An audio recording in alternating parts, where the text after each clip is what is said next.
The biggest open secret in an industry, and why it could all fall apart. Life coaches, business coaches, all of them. When you dig into the background of these people, it's all a sham. The majority have not built up enough experience to coach anything, but expect you to pay for their advice. I know a woman who used to work in HR in my office. Just an unpleasant person. Liked to gossip, not particularly good at her job. She's now declaring she's an executive coach. She's never coached anyone in her life. Tried to connect with me on LinkedIn. No thanks. The celebrity ones are the worst of all. My ex is an example of this. She walked away from the corporate world in order to freelance. She filed an LLC and called herself an entrepreneur. Over the course of 2 or 3 years, when she wasn't finding the success that she wanted, she pivoted a few times, adjusting and refining her niche. Ultimately, she's now marketing herself as an expert coach, claiming to be able to help other women succeed at the very thing she pivoted away from, because she couldn't make it work. And that new angle of life seems to be working for her. Scientology. Leah Remini got out after she spent like $1 million to get a high-level OT, or operating thetan, and they did a top-secret unveiling, replete with a locked briefcase of Xenu. Lower-level Scientologists have no idea they're spending all that time, money, and effort to find out about some bogus alien overlord story. I never bothered with the details because it's so obviously a scam, but I just googled Xenu and what the frickin' frick. I'm almost speechless. You should watch South Park's episode on it, Season 9, Episode 12. South Park isn't everyone's thing, but that episode is surprisingly informative. It's also hilarious if you like South Park like me. School photos. Yeah, they can pick a Jurassic background if they want, but it's like $50 for a couple of wall photos and a 4x6 now. Honestly, I don't even know who's buying these. I've learned to hold off for a couple of months or even more before buying. Eventually, I'll see a 60% off if you buy today deal in their spam emails, and then I'll pull the trigger. Greeting cards. Why are they $8 now, and why are we still sending them?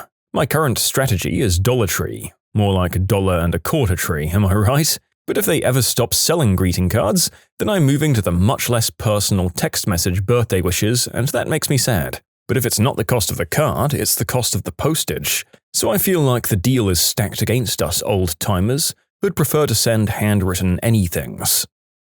I don't think I've ever sent a card that wasn't basically from the cheapest possible bulk buy craft store or supermarket in a very long time. But holy heck, are their places seriously charging $8? That's robbery. You can just join the cheapskate club with the rest of us, my friend, or make your own. Well, it's already happened, but NFTs. You guys remember NFTs? At my last job, I was creating a presentation on the NFT market, and I called it a scam and solution to a problem that nobody has. Our CTO was a big fan of NFTs. I sent out the deck and was waiting for our executive meeting to discuss in a couple of weeks, and then the entire NFT market collapsed overnight. At least it saved me a meeting. I was at a Fortune 500 and had to convince our CEO, who most people reading this would know offhand, that NFTs were a bogus concept with zero meaningful value and were more or less a con. I spent probably 100 hours of my life on this subject, a dozen or more similar conversations.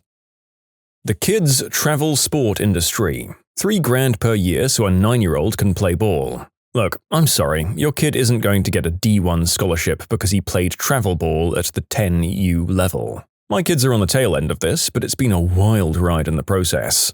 REC sports have been virtually eliminated by every D-bag parent thinking their kid is the next superstar. So much so that rec is no longer good enough. My kids have been playing club or travel b-ball, baseball, and softball and soccer since the 3rd grade. They're very average, and I'm perfectly fine with that. The biggest benefit they've received is their friendships.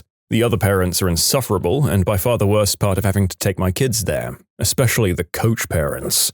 Newsflash, your kid isn't getting some unique training from these travel coaches. Most of them are washed-up former players who never went anywhere, but maybe played a little in college. Your kid isn't getting anything unique, you're just paying thousands of dollars for glorified rec coaches who either 1. Realized they can make money running the org or coaching, or 2. Think their kids need next-level coaching or favoritism on their part when they make their lineups. Do not kid yourselves if you're relatively new to this arena. You're paying many thousands of dollars sacrificing needlessly large amounts of your time and spending a fortune on constantly new sports gear. Ultimately, by the time your kid hits high school, many will stop playing that sport altogether or be surprised by little Johnny who stunk a few years ago and couldn't make the travel team your kid did, who suddenly shot up 1 foot in size and now dominates everyone. Your kid doesn't have a career in sports. Make decisions based on that limited window of them enjoying the sport and the people they play with, and know the train is going to end around high school for them.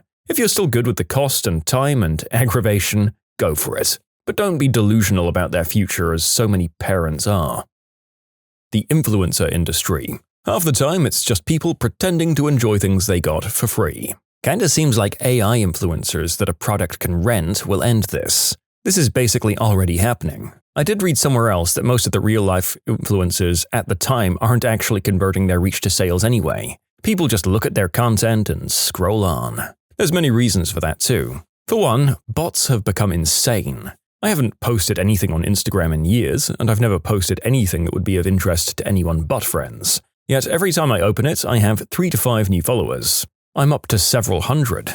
Maybe 30 to 40 are real-life people. Companies and agencies are realizing that follower count doesn't necessarily equal real-life reach. And for second, the influencer market is oversaturated, meaning we see influencers so damn much that they've become background noise. We instantly know an influencer product push the same way we instantly know any other ad or commercial. So we're swiping past as fast as we can. And 3, influencers are over-milking and focused on the influencing more than anything else. This is breaking what made the OG influencers work in the first place. The old school ones were actual content creators that people actually watched and cared about independent of being pushed products. So when that creator would push their products, A, the audience trusted them more because they were bought into the creator already, and B, their audience was much more engaged with the content, so the product push actually hit harder. Now, many influencers are like 10% mediocre content and 90% product pushing, so audiences don't give a crap and they aren't engaged anymore.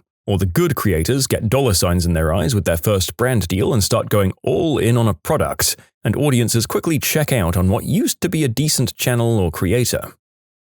Diamonds! Lab-grown diamonds are a thing now, but some people will argue until the cows come home that they're not as good as natural diamonds. Bling is bling. I'll take lab-grown, thank you. The irony is that lab diamonds are better than natural. Color and clarity can be perfect compared to the natural nuances of a mined diamond. The industry that spent decades telling us that you pay a premium for stones with few defects now tells you to pay a premium for ones that have more defects. Go figure. Private equity.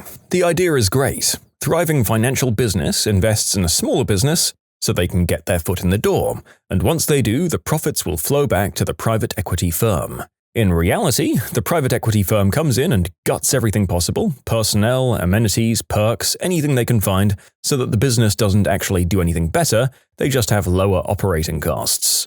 These lower costs lead to a reduction in quality of service and skilled workers. The private equity firm sucks up all the profits that could be used to reinvest and essentially abandons the business, other than to have a weekly meeting telling them whether they've hit goals or not. Now the business is worse off, the employees are miserable, the customers loathe the lower quality product, and slowly the business does worse and worse until they sell.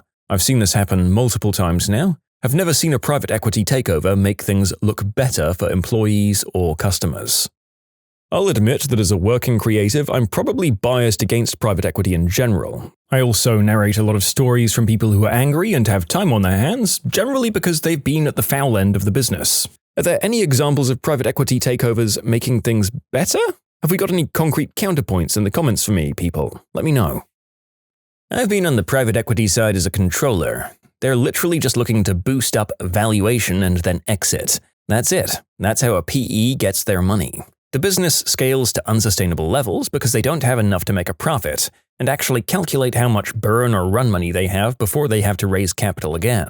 Then, when the portfolio company looks the best, the most ideal exit is a business-to-business sale. If they can't get that, an initial public offering is a far less desirable option, with the PE often recommending to sell as soon as it hits the market. Yeah, on the outside it sounds like a good concept, but in practice, they're parasites. The only ones who get money are the PE and the owners of the portfolio company. Everyone else gets caught holding the bag, as they literally always say. They're already starting to have some issues selling the companies they're acquiring. People have started to catch on that some are like house flippers, making things look great, but underneath it's an inevitable disaster. The entire entry-level job requiring 3 to 5 years of experience system. Companies complain about talent shortages while refusing to train anyone. It creates a loop where nobody can get experience because no one wants to give it. And then companies wonder why the hiring pool feels so small. Training used to be part of the job market, but many places pushed that cost onto applicants. You can submit your own stories to be featured here on the channel. The story submission link is in the description below. Don't forget to subscribe to Am I the Genius? Apparently, the federal government is so chock full of people who do unspeakable things that the Department of Justice is unwilling to investigate any of it. The old, what are we supposed to do? Arrest everyone? Yes, you are.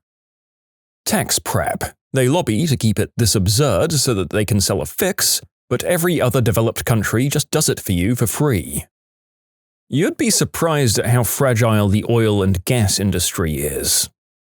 Buying and reselling trading card game stuff like Pokemon or Magic the Gathering. If kids can't afford the product because of the scalpers, then you lose the next generation of buyers, and people generally lose interest in card games as they get older. Plus, the scalpers are constantly just one screw that expansion away from overinvesting and then going broke. What's surprising to me is how few people realize that the same thing happened with baseball cards 20 years ago. Chiropractors. At best, they're okay-ish physical trainers. At worst, they could paralyze or kill you. Anything they talk about that actually works is just taken from other, more well-researched fields of science. I work in the stroke unit of a hospital. We once had a patient, 19 years old, who had a neck adjustment from an orthopedist, and it dissected the artery bringing blood to their head. That injury was from an actual medical doctor. Even then, the risk of this happening is always present. Don't want to know how much more often it happens when performed by non-doctors. Moral of the story, never ever get your neck adjusted by anyone. That's what our neurological doctors keep telling everyone.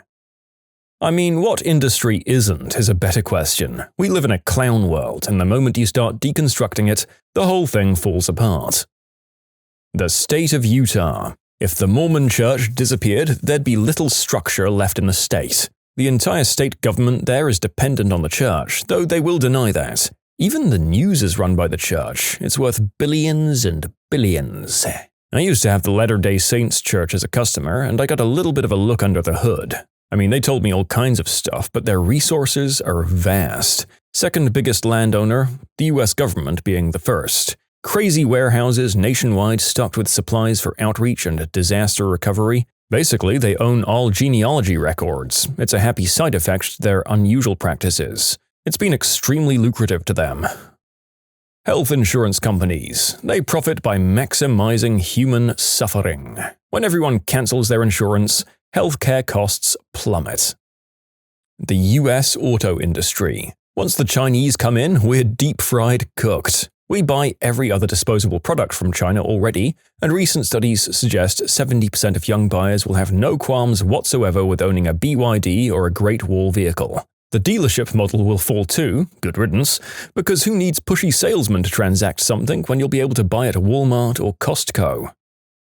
The beauty industry would collapse the second women realize that most of the products they use are carcinogenic and full of endocrine disruptors, making their skin uglier. If you disrupt your skin barrier, you're causing oxidative stress and aging faster. Try removing steps from your routine. Keep it minimal and stop over-consuming. Each new thing you want to add to try will interact with the other ingredients that you put on. Whoa, just a second there, Buster. Never underestimate the human capacity to neither care nor want to know. We're all running on distractions and ignorance. You could start a literal war or dump industrial waste in a town's own water supply, and they'll complain about some kid wearing lipstick or some crap because they're told that's what's concerning. But hey, how about that stock market? I mean, I want to say you're wrong. I like to think that some of the biggest ongoing negative influences on our lives are becoming more well-known, and that there's a general pushback against too much of the forced AI integration we're seeing that's making our services worse and pushing people out of the job market. I just hope that it's a big enough growth and resistance to all of these malign influences, and I'm not just living in a tiny little echo chamber with like 10 other people. How about a lot of the vitamin supplement companies? Artificial intelligence. Everyone's saying it can do everything, and once they realize it can't, we're looking at another recession on the scale of 2008. The biggest issue with AI isn't its capabilities, but its profitability. It costs millions to prop up each data center AI needs, and that tech has to be updated every 3 to 5 years max. It also consumes vast amounts of power, and nobody's willing to pay much for it. ChatGPT is bleeding money despite having one of the better products. All the companies are all being propped up by each other, and as soon as one falls, they will all tank.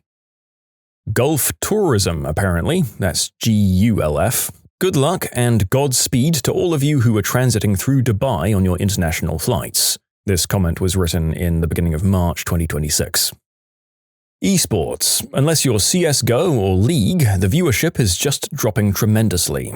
How are advertisers going to justify paying millions of dollars to the teams or winners or whatever when the game's esport barely averages 50,000 viewers and below? Looking at you, Valorant. Rocket League is a good example of a game that's perfect for a low overhead cost tournament. The games are short, the rosters are small, there's no violence, and a larger audience. It's a simple game for newcomers to understand, and also the game is competitive on multiple consoles, not just PC.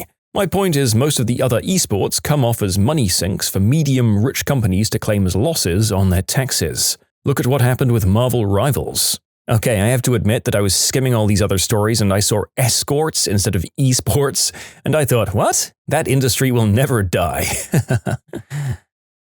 Bottled water. I used to work a sales role in the staffing industry, and that would be my answer. More and more companies have realized it makes more sense to invest in internal TA or HR versus paying a third-party company an outrageous bill rate or markup for a person that's probably already applied for their job posting anyway. My last 18 months in the industry showed me that most companies will only use you for incredibly niche roles, and on top of that, there are thousands of agencies for every potential client. It's incredibly saturated while being used less and less. Cryptocurrency. It's the millennial generation's Amway. When crypto was young, I held the opinion that it would fail because it didn't represent real wealth. However, I became convinced that it would succeed because it was perfectly suited to illegal monetary transactions. I've never bought crypto though, because I lack the skill set to assess real value. We're talking current or future. Many institutes that teach English as a second language have shady business models because they know that most of the clientele won't even notice as long as they feel like they're learning something. Ticket resale middlemen. They add zero joy, absorb all of the margin, and then act shocked when people hate the whole system. The entire funeral industry is the biggest money grab scam there is. It preys on grieving, vulnerable people. My father-in-law spent $27,000, yes, $27,000 on a velvet-lined, gold-trimmed casket for my mother-in-law. All in, the entire funeral, burial, and service was almost $50,000. My husband and I prepaid for cremations 20 years ago. It was under $1,000 each. I think now it's around $1,700. Most software is built on a house of cards. And people realizing this wouldn't make it collapse, but a lot of it could collapse from some random dev, and in fact, it almost did. The interworking system of judges and criminal justices, especially at the top. Much of finance is built on theoretical assets and involves a wild amount of gambling, which is why capitalist economies are so boom or bust. Most private music schools. At least in the UK, a lot of them run on a tidy little margin trick. They charge around £40 for a 30-minute lesson. The tutor gets about £10 of that, and often the tutors are students themselves, still learning the craft, not seasoned working musicians. Music education matters, but if you're going to invest in it, be smart about it. Look for independent tutors. Not necessarily the ones waving a framed certificate from some classical conservatoire, but the ones who are actually out there gigging, recording, and working with different artists. The ones whose instrument's case has airport stickers and broken zips. They're often cheaper than the schools, and your kid learns from someone who's living the thing, not just explaining it. Life coaches. I don't even know how much of an industry it is, but that's my vote. Every single coach I've ever met or had to deal with had the most messed up, out-of-control lives. I've been an attorney for a couple of decades, and I've represented several life coaches in legal matters unrelated to their jobs. Every one of them is an insane person without any ability to get their own lives together. They're absolute messes personally and financially. I can't imagine how they've survived in society as long as they have, and can't believe there are people who are listening to and paying them to coach them through their own lives. I thought the idea of a life coach seemed completely unhinged the very first time I heard about it, and I wondered if I was just being judgy. But the 5 years since that first encounter have only really strengthened that opinion. And it really is a phenomenon of the last decade, isn't it? I mean, maybe they existed in some form before that, but the amount of mentions I heard of these whack jobs skyrocketed during the pandemic. Advertising. Advertising fuels the internet because companies think it's worth paying to force you to watch ads that cover the article you're trying to read. I don't know about y'all, but sitting in front of the screen waiting for my video to start makes me disinclined to buy from the company that's making me wait. Real estate agents. The NRA, the National Realtors Association, is the biggest lobby in America. I'm not talking about the other NRA.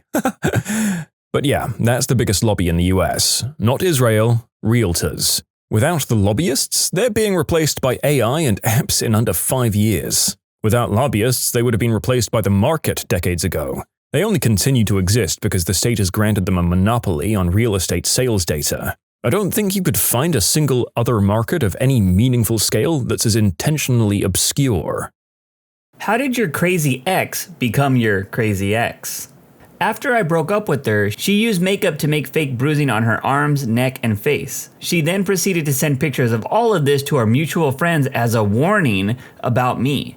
I suspected that she was crazy long before I knew her, but I realized that she was a freaking psychopath when she asked me to euthanize my dog because he was taking up too much of our time. Holy crap, that's a nightmare! Yeah, I had to pull to the side of the road to finish that conversation because I started shaking uncontrollably after those words sank in. Dude, that is what we call a stage 5 clinger. Put an ad in the paper, became a lady of the night, brought clients to our family home, we had kids. If finding out your partner was cheating was an Olympic sport, this guy might be taking home the gold. I can't decide if this is hilarious or horrifying. Sims characters should never date their neighbors. Ever had a girlfriend threaten to harm herself because your Sims character is dating the computer-generated neighbor? I did. She woke me up because I had the night sweats and she was convinced I had AIDS. For some reason, I decided to appease her and I got a full STD screening test, including an expensive AIDS test. A few weeks later, I drove to her house and gave her my signed note, which I specifically had to request from my doctor stating my clean bill of health. She accused me of foraging the entire thing and in the following argument pulled out her plates out of her cupboard and started frisbeeing them at me. I left immediately. About 6 months later, I had just started dating my now fiance. She contacted me to tell me that she believed me and wanted to know if she and her 2 dogs could move in with me. I never responded. Dude, just waking up and demanding you get an AIDS test should have been the "I'm getting the freak out of here" moment. I knew that, I know that. I was young and she seemed cool prior to that. She also got extremely religious during the course of all of that and quit her well-paying job without notice. Honestly, I think her mental health was on a serious decline. I can speak as someone who has dated a fair share of toxic women. When you are dumb, young, and full of, well, you often don't think clearly and red flags turn gray. He painted my name all over his bedroom, bathroom, and lounge room, proposed and then photoshopped us into wedding pictures, sent invites to all of his family, mine, and my friends, got an ultrasound photo online and tried to announce to Facebook that we were expecting a baby, shaved our initials into his cat, and left hundreds of love letters taped to my car. So that was crazy. We went on half a double date with friends. I was just being a good sport. Noped out when he proposed when the food came out. The rest came over the next week. To clarify, in case that was confusing, this was all after our one and only date. This wasn't a "we dated for months and then his crazy came out." This was "we met an hour ago, why are you proposing to me?" She tried to draw my blood out while I was sleeping to put it in a vial she wore around her neck. Dude, I heard about people that do this and I just have to ask why. Like, what is the purpose? Would start arguments out of thin air because I'm drama and this is who I am. Then one day I went drinking in her hometown. She ran into her ex and a day later she said sorry, but I'm going to start dating him again. 2 days after that, she was begging to get back together. Nope. Messaged me occasionally for a few years to go out for a drink, but eventually she stopped when she got knocked up. Good luck to the guy who knocked her up. In addition to being an absolute gem of a personality, she had awful genetics and family. Getting that quote at the start just made me think of Breaking Bad. I'm drama, and I'm the one who starts it. He tried to strangle me with an HDMI cord because I didn't straighten my hair that day. He had been crazy for a while, but this was the very moment when I realized it. He walked miles in the snow to get to my house, tapped on my bedroom window for an hour until I acknowledged him. I turned him away. In the morning, I heard him rustling in my closet upon waking up. The little freak snuck into my house somehow and was hiding in my closet. I threatened to call the cops, so he left. Weeks later, he emailed me pictures of me sleeping from that night. I still have nightmares about finding him in my closet. This is by far one of the worst stories I've ever read here. I truly hope you are okay and have some form of legal separation from this psycho. He called me endlessly for 2 years. He's disappeared now, but it took a while.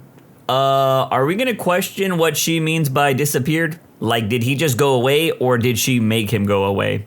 Was supposed to be medicated and never told me. Didn't matter since she stopped taking her meds before we dated. She tried to make up for it by taking many different recreational substances that she failed to mention as well. Found her substance kit and I noped out. Her mother said, and I quote, "I'm surprised you made it as long as you did." I dated a girl that was bipolar and I can confirm that things can drastically change if they suddenly stop taking their meds. Killed the dog that my dead spouse gave me. What a jerk. Please tell me you went on an epic killing rampage like John Wick. My husband's ex, his girlfriend from high school, was crazy because she set up an appointment for a portrait session to have pictures done for our 3 children for her house. No, we didn't let that fruitcake take our children. They broke up their senior year of high school. And this was when we were in our 30s. We were shocked by the contact from her, never mind the appointment. We also found out she had her phone number listed, this was the time of phone books, as Mrs. Our surname this whole time, which was never her real name. She was stuck in her high school fantasy, which was frightening. This is the kind of story that has me Googling my ex's first names in combination with my last name, just in case. I could see one in particular pulling crap like this. This is definitely the start of a horror or suspense movie. Beat the crap out of me, then out of his next GF and their kids. He lied about his police record and previous conviction from beating me. He is charming and manipulative, so I get why she believed him. He got out of prison recently for what he did, and I'm just glad I'm across the country now.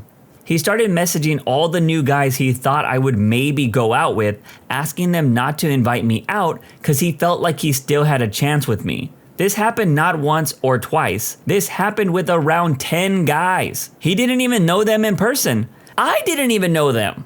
I told her after 3 years of dating that I was actually a war refugee from Chechnya. She just knew that I was from Russia, nothing more. And that I had seen a lot of horrible things during my childhood. I saw people get executed, bombs exploding, people dying slowly of gangrene, dodging snipers, etc. Never really told anybody this in my life since I came to America. I told her because I was pretty sure I wanted to spend my future with her. I told her it was a massive deal that I told her this in the first place, because I've never told anybody. She left me right afterwards because she assumed I was crazy or mentally damaged from all the crap that I went through. She said that she didn't want to date some scary war refugee. The worst part was her parents, who I mostly communicated through because she refused to talk to me. They believed it too. They said horrible things about me, saying I was a criminal, a junkie, that I would end up beating her up, and that I'm just another street Arab. I am Azeri, not Arab. They basically put their foot down and said I could never date someone like their daughter. It was one of the worst weeks of my life. Really made me lose faith in long-term relationships. For all those curious, it wasn't an immediate thing. She always found me sketchy in a way because I was from the bad part of Brooklyn, and she knew I had a history with some hard substances in my teen years, even after coming to America. She was scared of all that stuff. She wouldn't go to certain bars or clubs that had a certain type of person. She preferred yuppie bars. She came from a white upper-class suburbs, so right there it was a major divide in how we grew up. Apparently that divide made her really uncomfortable. Like she couldn't relate to me, and finding out that I was a war refugee was the last straw for her. She tried to drown herself in a river in the middle of December because she thought I wanted to sleep with someone else. I had to wait out and get her. This was after she spiked my phone on the ground when I received a text message from a friend saying my then girlfriend had left her purse at the bar. On a separate occasion, she grabbed her car keys from me after getting wasted, and when I tried to stop her from driving, she almost ran me over. Yeah, she was nuts. Sounds like this girl I dated once when I was younger. Way before Uber and Lyft was a thing. She had been drinking and I told her that I would drive her home. She was extremely adamant that she would be fine to drive. Well, I told her that I was going to at least follow her home to make sure, and she just said fine. Well, the moment she got into her car, it became a Fast and the Furious movie. She was driving like she just robbed a bank and I was the cops. She tried to lose me on the highway and I ended up catching up to her at some gas station, and she freaked out and sped off again. I stopped following her after she called me and told me that if her dad finds out she's dating someone, he would send someone to kill me. I wasn't taking any chances, so I backed off. As you might assume, she turned out to be extremely toxic. Murdered my pet cat and left her corpse in my sock drawer. Was pregnant with another guy's baby. I found out when she lost it during a substance overdose. That was when I learned that she was pregnant and also did substances. Genetics. Both of her parents were bat crap crazy, so I shouldn't be surprised when she started stalking me after she cheated on me and I dumped her. She threatened a few of my, and by extension our, female friends with physical violence just for being around me, and tried to get me fired from my job. She called my manager and told him that I was on substances. Nothing further from the truth, and had two of her other friends come into my store and be extremely angry customers saying I felt them up or something. Fortunately, my boss knew about everything that was going on and didn't buy any of it. I noticed my undergarments were going missing. I mentioned it while doing the laundry. He accused me of cheating, saying that I left my things at some other dude's house, and that totally meant that I was cheating, and he began hurting me for the missing things. I was pregnant with his child at the time. I kicked him out. I was scared crapless on how I was going to support myself while I was about to give birth and miss 6 weeks of work. I began packing his things to keep my frightened mind busy. Found a big box hidden in the basement full of my undergarments, huge inflatable toys for where the sun don't shine, and trans adult content. My thigh highs were tied in knots with junk hair sticking out of them. I put in a video labeled with my name. It's him dressed in my clothes, doing stuff to himself while pretending to be me. Turns out he was a secret crossdresser with a violent history and multiple substance charges. Lied about everything, from his education to his orientation. I don't trust human beings anymore. Oh, I had one mega crazy ex. This girl was 5 kinds of freaked in the head and needed to be locked up. First, she had a kid. I didn't doubt that. I saw her stretch marks. Not a big deal. She claimed the kid had been kidnapped by a baby daddy and disappeared. Okay, strange things have happened. Things started not adding up soon. She was a pathological liar. Started with, I make $60 an hour in the military, which I knew was BS for her rank, since my mom was a higher rank than she was and made far less than that. She stole my car one night, and by the time the cops got there, she had already got back and claimed innocence, and the cops threatened to arrest me for making a false report. She then tried playing the ultimate psycho card. She said she got a call saying that the kid and her dad had been found in a wreck in Canada, and that the kid was dead. At first, I wasn't sure to call BS on that or not. 2 days later, she downed a bottle of sleeping pills with a full bottle of vodka. While she was in the hospital, I did some digging and found out that she and her husband got a divorce. He was awarded full custody due to her being a complete nutbag. I noped the freak out of there as fast as I could. Crazy story, but I do want to point out that you can 100% get stretch marks without having a kid. I'm a dude and I have some. Sometimes you just grow too fast for your body to keep up. When he got himself locked in 4-point restraints in the ER because he was convinced he had AIDS and started trying to infect the staff. Or when he proudly told me that he was the son of Jesus Christ. Or when he tried to kick in my door at 3 a.m. as a grand romantic gesture. Or also when he thought his bald spot would grow hair again if he was just a better person. That Jesus Christ comment reminds me of that kid on TikTok that believes he's the reincarnation of Hitler, because he has a birthmark where Hitler apparently got shot. Cat disappeared. Strange, was a friendly cat. Upstairs neighbor with big dogs came down screaming that my ex somehow convinced both dogs to jump out of the window to their deaths. She attacked me with scissors and a knife on different days. Serviced some guy in his car outside of our apartment. Finally, turned on her hairdryer and threw it into the shower with me. It takes a lot to piss me off apparently. Man, I wasn't expecting this post to get as much attention as it did, so let me elaborate a little bit. 2 disclaimers: I was young and stupid, and she was sexy as freak. This doesn't excuse my not bugging out much sooner, but it's just to give you some insight in my frame of mind. What I mentioned was pretty much in chronological order. Regarding the cat, not really that unusual. He was an indoor-outdoor cat, so any number of things could have happened to him. A neighbor may have thought that he was a stray and taken him in. He may have been hit by a car while he was out on a prowl. I have no idea. It's more of a, in retrospect, I wouldn't be surprised at all if that crazy bee killed him type of thing. The dogs, now that's much stranger. My ex hated those dogs. They were big and noisy, and ran around the upstairs apartment playing all day long. As such, she started a bit of a war with the upstairs neighbor, who was herself pretty nuts. I stayed the hell out of it. My ex had said several times that she was going to kill those freaking dogs, but I passed it off as just being annoyed with the constant noise. Hell, I didn't like it either. But otherwise, the apartment was great, so we weren't really too excited to find a new place. The incident, whatever it was, happened while I was at work. I came home to the crazy neighbor screaming at my ex about how my ex somehow coaxed her dogs into jumping from the window. Now, my ex was pretty petite, and these were big dogs, so there was no way she could have broken into the neighbor's apartment and physically thrown these dogs out the window. I've owned a few dogs in my life, and no matter how stupid they are, they were never so dumb as to fling themselves out of a window.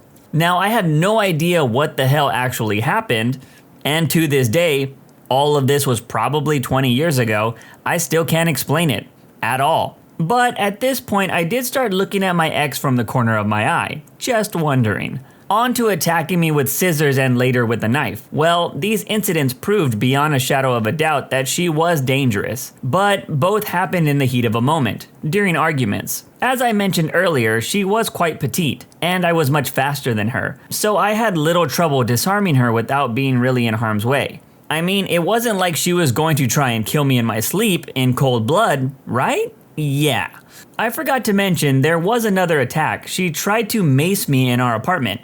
Inside, with the windows closed. I just backed up and raised one eyebrow. Like, what the hell are you even doing? The mace just settled in a big cloud in the middle of the room, missing me entirely. This really made her mad, so she charged at me for another go with her mace can, straight into the cloud that she created. She dropped like a rock, and I just rolled my eyes. Okay, come on, let's get you to the bathroom and wash this out. The makeup fun time after was great though. But at this point, the relationship was pretty much over. It was just a matter of actually, officially ending it, which neither of us really seemed to want to do. All of these things, of course, happened over a few years. And of course, in the times between these instances, it was actually all normal boyfriend-girlfriend type stuff. Shopping, vacations, laughter, dinners, and talking about the future. Of course, there was arguments and fights, some her fault, some mine, but most of the time we were both to blame. It wasn't like it was 2 or 3 years of nothing but crazy 100% of the time. Relationships aren't that simple. Anyways, near the end, we both had sort of stopped caring. That's when I caught her hooking up with some guy outside of our apartment. That was the, well, this is 100% done moment. It was failing before, but I had hopes that we could still work through it or something. Like I said, I was young and stupid, and she was hot. But nah, this was done. So I set my mind and attention to finding a new place. I didn't even want to bother fighting over the apartment. It wasn't that nice. I just wanted out. Oddly, we were getting along fine now. We both had accepted it, or so I thought. One day I come home before her and I hop in the shower. The past several days had actually been great. Laughs, hooking up, cooking, like a normal couple. She comes home while I'm still in the shower, walks into the bathroom, turns on her hairdryer, and without a word and without emotion, she just throws it into the shower with me and just dead-eye stared. I pulled a freaking Matrix slow motion action jump, arms out, water droplets slowly falling in some sort of hyper reality, as if, well, someone had just thrown a hairdryer in your shower. Probably yelled, "What the freak?" Then I got dressed and walked the hell out. Came to get my things later with an army of friends. This story was wild. Oh, and by the way, as a warning sign for all the men out there, if your girl ever tries to stab you, get the hell out. I had a friend that almost died when his girl stabbed him while he slept. No girl is hot enough to die for.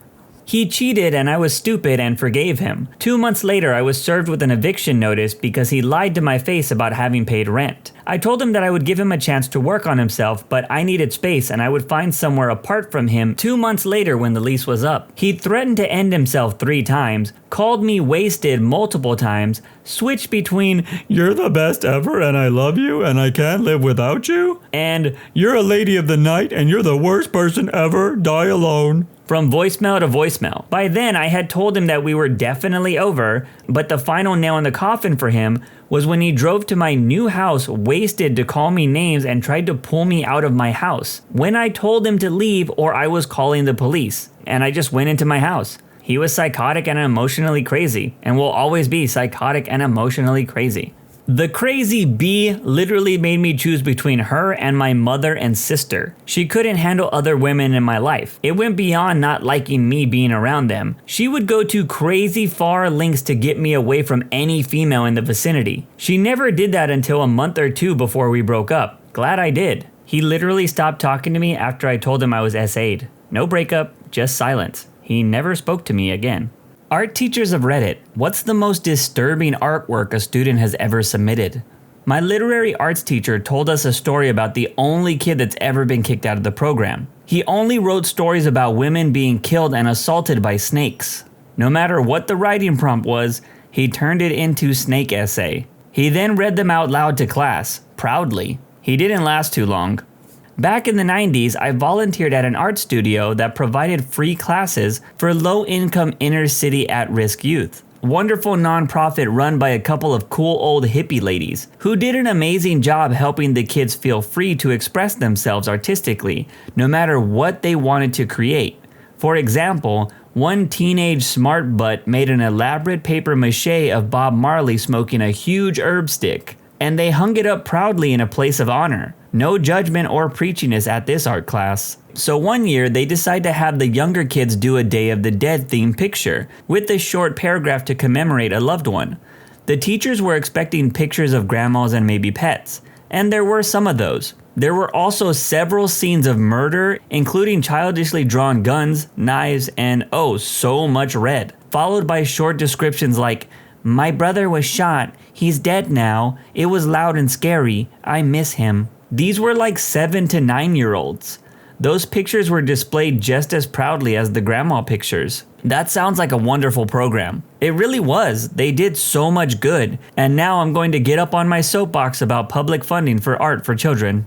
Kids growing up in bad situations need role models, job training, education. They also need, like food and oxygen, a place to express themselves, including the anger and pain that they carry that no one wants to listen to because it makes us all feel uncomfortable. In those art classes, I saw angry 9-year-olds who acted like antisocial, jaded 15-year-olds. They were actually relaxed for a change and enjoyed themselves creating something beautiful or ugly or weird, but something they had control over. The look of defiance, then gratitude when a kid would make a picture of a dinosaur stomping on a car wreck and the art teacher would say, "Wow, great use of color and detail," instead of more disapproval, was priceless. The heart and soul of our world is so much more than the bottom dollar line, y'all. I have to say, I absolutely love that these programs let the kids create whatever was on their mind. My earliest memory of writing was when I was in the 4th grade. My teacher had us do a group project where we had to make up a story involving everyone in the group. Well, one big thing that was happening around this time was the series Resident Evil was getting really popular, and I decided to write a story where we were all trapped in the zombie apocalypse like Resident Evil. This story literally had kids getting killed in it because, well, that's what happens in the game. I remember after presenting it to class, everyone wanted to be in the next story because they thought it was so cool. Looking back, I'm glad my art teacher didn't force me to write something different because it might have killed my spirit and robbed me of that moment of people praising my work. High school 1977. While everyone else is drawing Pink Floyd rainbows and peace signs all over everything, the biggest burnout in class makes this wide metal bracelet with intricate triangle designs cut out of it. He turns it in and gets a great grade for the first project he ever bothered finishing, and some well-deserved praise for his effort. Teacher hands the work back, and the first thing he does is grab a pair of pliers and bends all the triangles outward, making a thick metal spiked bracelet. I found that devilishly, disturbingly clever. Told the kids to draw something that would make them happy. One kid scribbled black all over the page and said nothing makes him happy. That student was referred to the school counselor. I was in primary school. The teacher told us to get out our jotters and come up with some ideas for a poem that focused on one particular emotion. I scribbled out and tore up 3 pages. It took hours for me to cheer up. However, there was a good side. There were a pair of jerks in my class who couldn't do anything to save their lives. They always came up to the teacher and asked for help with the age-old, "I can't do it." This time, my teacher pointed at me with my head buried in my arms on my desk and said, "That's what I can't do it looks like. Just because you're in tears doesn't mean you can't be smug." God damn, that art teacher kicked that kid while they were down? That's rough. When I was a camp counselor, I let one of my campers draw while he was waiting for his parents to pick him up. He left his drawing behind and my supervisor picked it up, went over to me and was like, "What the freak is this?" He drew a bunch of dead bodies at the bottom of a staircase, covered in blood, body parts left behind on the stairs, lots of red crayon was used. I didn't find out till later that one of his favorite things to do was play a computer game called Stairfall with his older brother. You know, the flash game where you throw stick figures down a set of stairs to see how badly they can get hurt. I never played that game, but I want to play it now. When I was in kinder, I drew a male ghost going to the bathroom. I had older brothers, so it was very detailed. And I even put a water line in the testes, because that's where I thought they stored the urine. The teachers and principal called in my parents for a serious conference, and asked my dad what he was going to do about the picture. After my dad finished laughing, he told them that he was going to make copies and send it to all of his friends and relatives for Halloween. And he did. And I still have a few extra copies. Oh, and I found out that the balls do not, in fact, store urine. Not me, but I played a huge part. Brother's art class in the 2nd grade was doing those full body tracings on big sheets of butcher paper. They were supposed to trace each other and then draw themselves. My brother evidently refused to draw a face for himself. Would not budge on that. Drew everything else, but no face. Wouldn't say why, and because he was super shy and quiet, clammed up more when the teacher started grilling him about it. The art teacher calls the principal because this is concerning. Principal calls school counselor. Counselor meets with my brother, who still won't talk about why he won't draw his face, asking him questions like, "Do you not like yourself?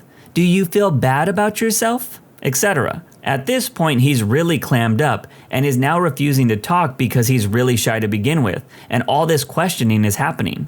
School calls my parents. They have a meeting about the fact that they think my brother is depressed or has some kind of mental issue.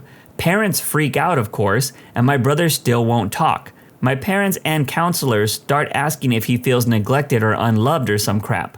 Mom's crying, dad is frustrated, and my brother thinks he's in trouble for something, and I guess in an effort to stop them all acting crazy, he says he doesn't draw his face because he hates someone in the family. Cue full family counseling for like a month.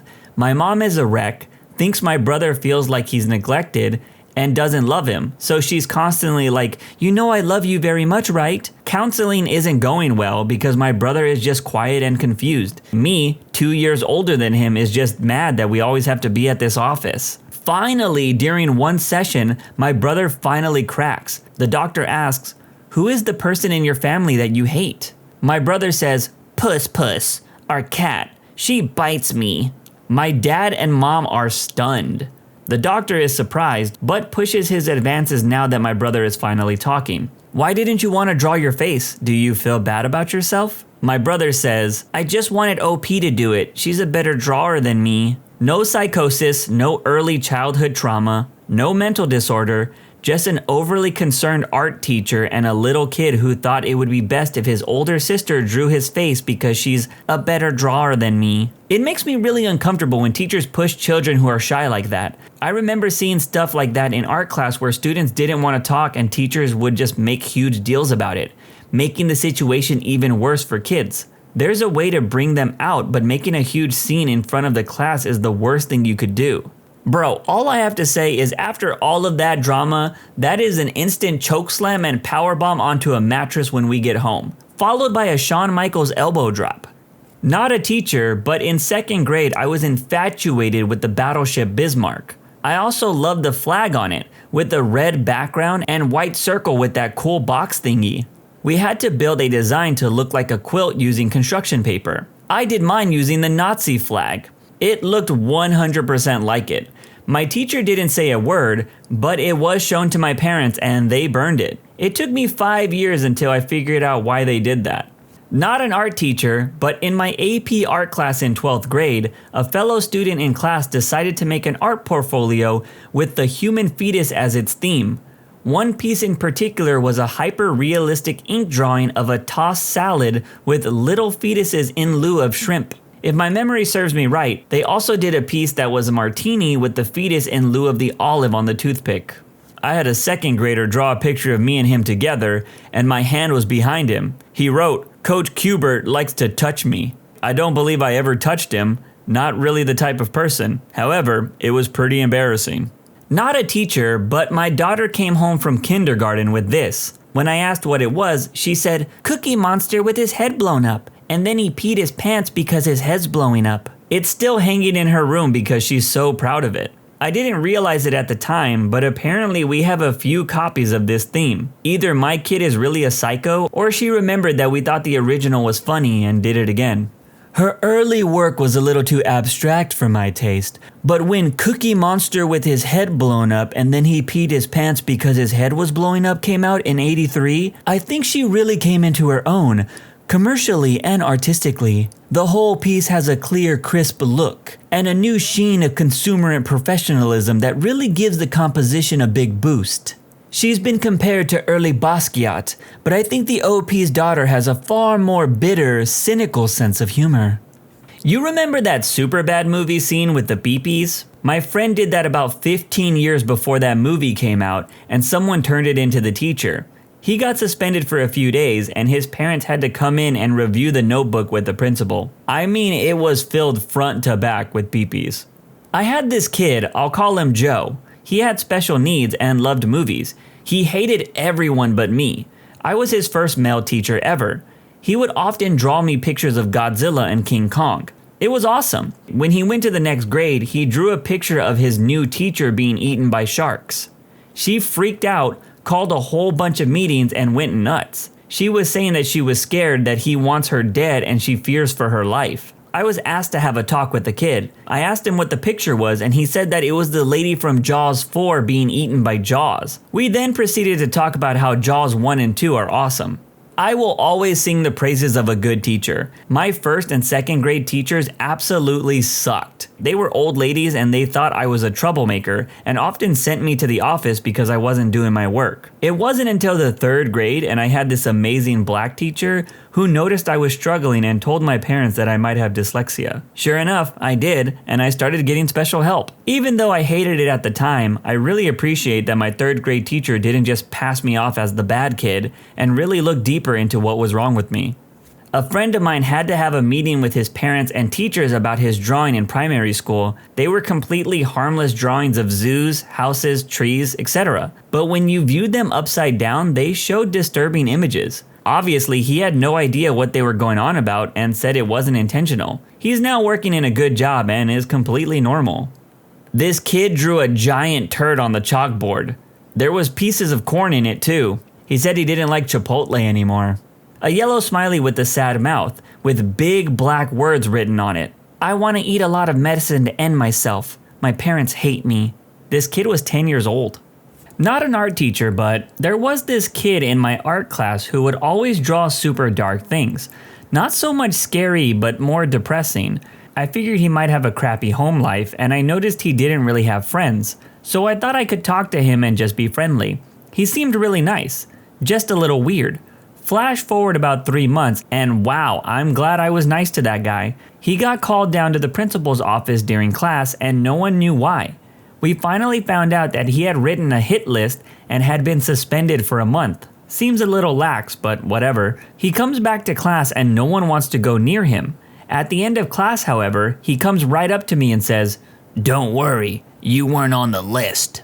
You had me convinced that you were talking about me right up until had written a hit list. I was the proud artist behind some strange works in community college. A girl in class thought I went through a rough breakup or something and just made nice small talk with me throughout the day. We talked a lot about the music we liked and local restaurants we recommended. I really enjoyed class because I got to spend time with her. It was nice. Well, someone else supposedly interpreted my art differently and told campus police that I was going to shoot up the college Columbine style. Got pulled from the class to talk to police and a social worker. It didn't go well because I got a year's probation for terroristic threats. I still went to class and all, but it was never the same. I always thought that girl I talked to could have just been playing me. I find it crazy that people can just be punished from made up crap. Like, this isn't those people that cry about cancel culture ruining people's lives. This is legit someone made up something and it had an effect on another person's life. I truly think we need harsher punishments for people who make false claims. I had a male college drawing one student who liked to draw pictures of beautiful women screaming. I can see how this could easily be goth or trying too hard to be edgy. It wasn't any of those things. He just really liked pictures of women in distress and seemed obsessed by the idea of it. I jokingly told him to use his powers for good and not for evil, and that it's better to get your emotions out in drawing than in the real world. Not an art teacher, but I'm a volunteer at a center that does art therapy. One of the happiest little clients we ever had handed me a drawing of their deceased mother with their face twisted into a horrified scream. Eyes blackened and brown goop was pouring from the mouth and eyes. Sometimes I stay up at night thinking about it. Oh, and I thought I should verify something. This person's age was mid-20s to 30s. I volunteer at a center for adults with disabilities. I don't know the full details of this client other than they function at a lower mental capacity. My little brother got in trouble for drawing a picture of a polar bear eating a seal. Lots of red crayon was used. He was like 9. I didn't get why it was such a big deal. It's not like it doesn't happen. When I was a kid, I drew a dinosaur eating another one, with an open rib cage and everything. My teacher wanted to send me to a therapist. I just wanted to draw realistic looking scenes. I got in trouble with the teacher who couldn't stand me.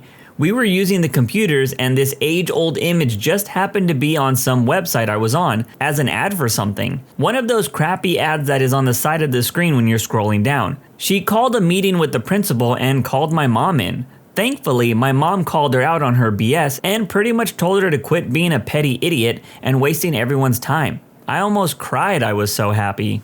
When I was in high school, a really weird guy would ignore the instructions for any assignment and just draw pictures of people being murdered, cut up, buried alive, all kinds of crazy crap. The teachers never did anything. One day after school, he pulled a knife and stabbed my friend in the hand for being a Jew. Suspended for 2 weeks. He told someone that he was going to shoot up the school like Columbine. Luckily, the person he told went to the police. When they came to the kid's house, they found a rifle and a drawing of the school. He was planning on setting fire in the chemistry lab, and then when people came out of the other side of the building, he was going to start shooting from the bleachers in the football field with a rifle. I don't know what happened after he got arrested, but hopefully he's never freaking getting out of prison. That guy was seriously dangerous. Also, our teachers and school administration were clearly freaking brain dead. How did he not get thrown in jail or juvie for stabbing somebody? Plus, it was a hate crime. Most likely, the school didn't want police involved as it would look bad on them. And the parents pulled some strings not to get him expelled, so he was just suspended. It happens more than it should. I do want to add that this is a horrible and mostly illegal behavior from the school, and it definitely does not happen everywhere, and I want to believe that most schools are against any kind of behavior like that in their administration. But this happens in good schools, where the school's reputation, which helps them attract donors, is so important to them, that even the smallest violent case being reported makes the administration go all defense mode, and try to brush it under the rug in fear of any kind of violence being connected to their name. The fear of their job and money gets the better of them. Obligatory not the art teacher, but in high school we had a kid whose art portfolio was displayed at the school's art show. Numerous drawings, sketches, paintings, etc. of tadpoles. From a single one to dozens to hundreds. A full 2-year art class is dedicated to tadpoles. Until he informed everyone he was drawing sperm. Not the teacher, I was the kid.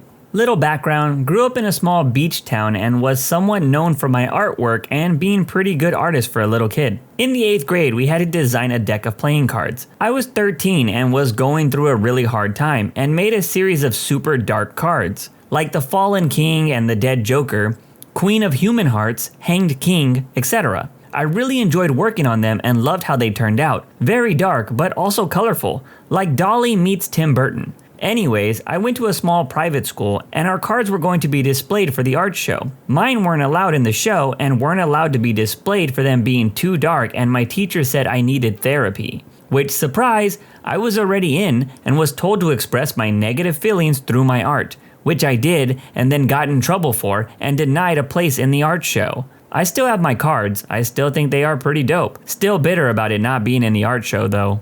I accidentally made a realistic hoo-ha in my pottery class. This happened to me during one of my ceramic classes in college. The professor was teaching us how to use pottery wheels to make bowls. If you can imagine the act of making a bowl out of clay, the clay is pulled up taller and wider as the pottery wheel spins. I'm doing my thing, making a real nice bowl. Then at a certain point, it all collapsed inwards from two opposite sides. The clay folded in on itself as it fell, and the weight caused the original bowl shape to elongate.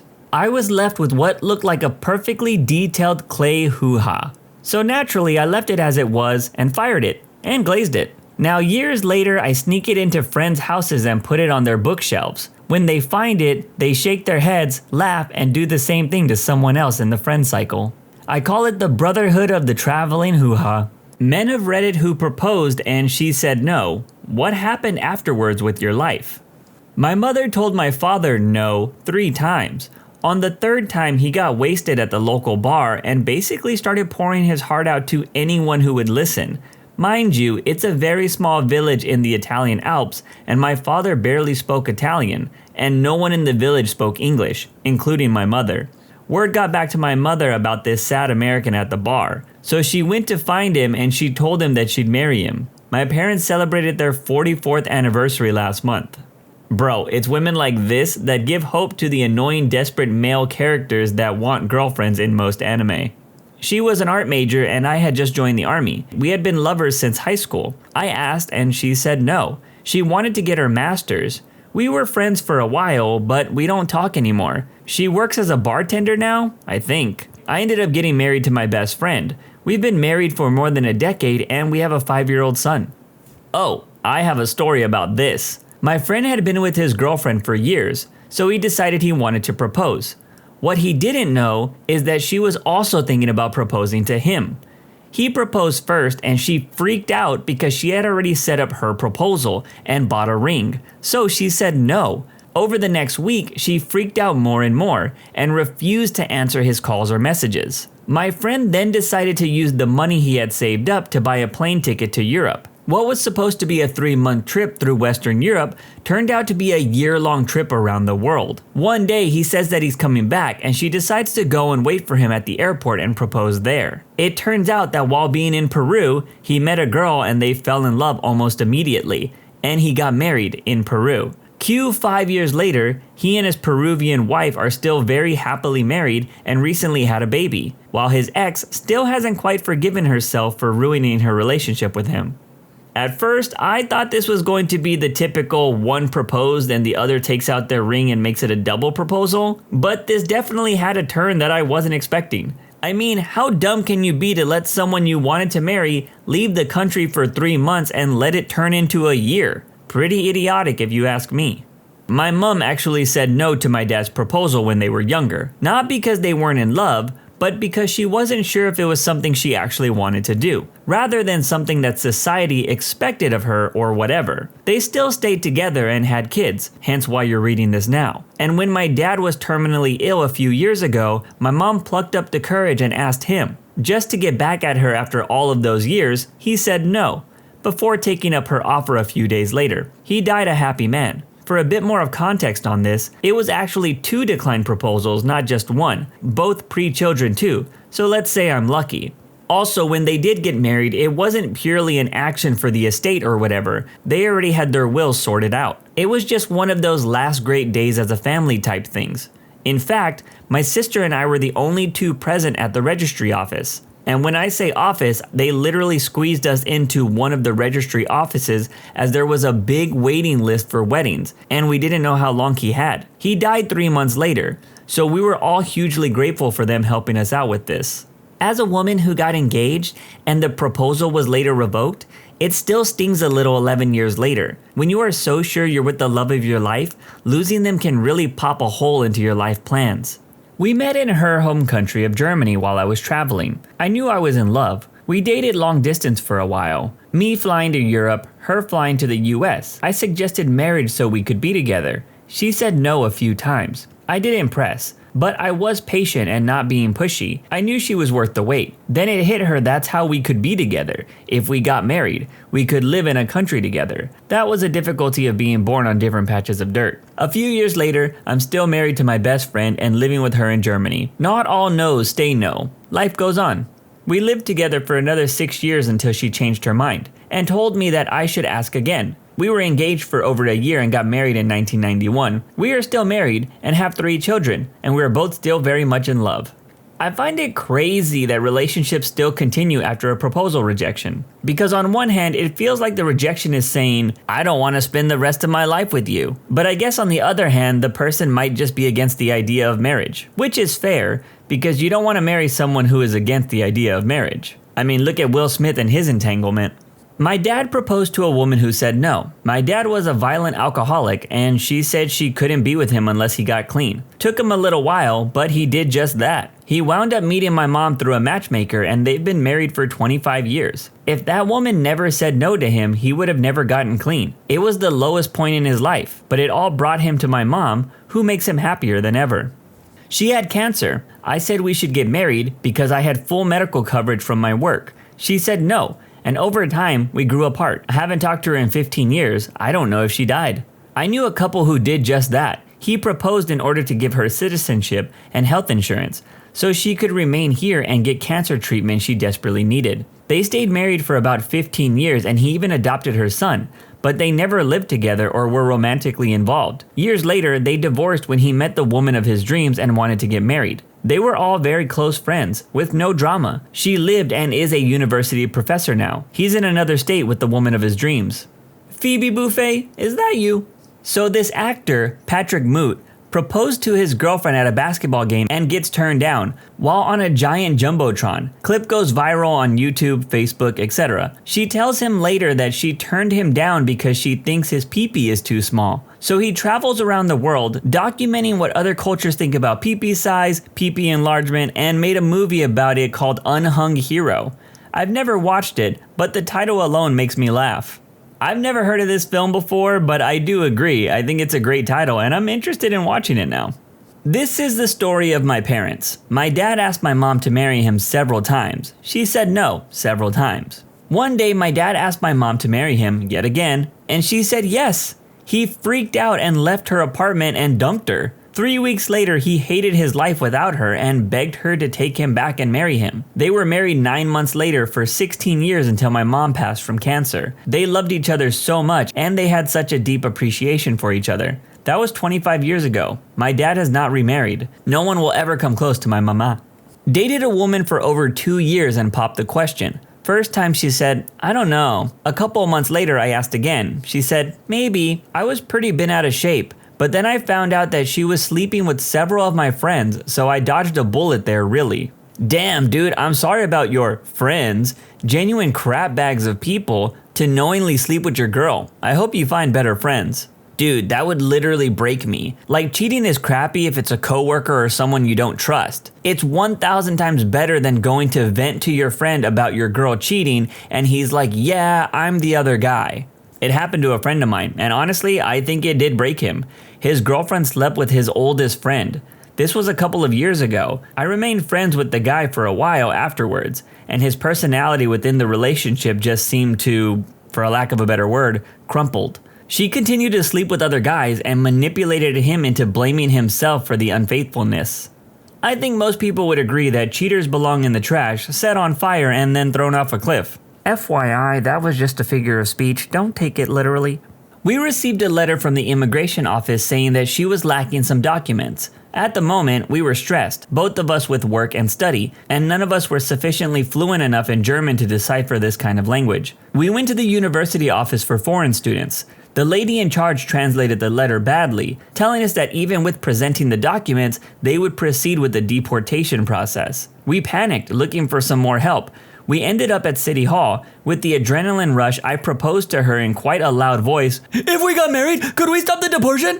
is what I said to the poor guy in the information office. I can't remember if he gave us an answer. I want to marry her. Will you marry me?"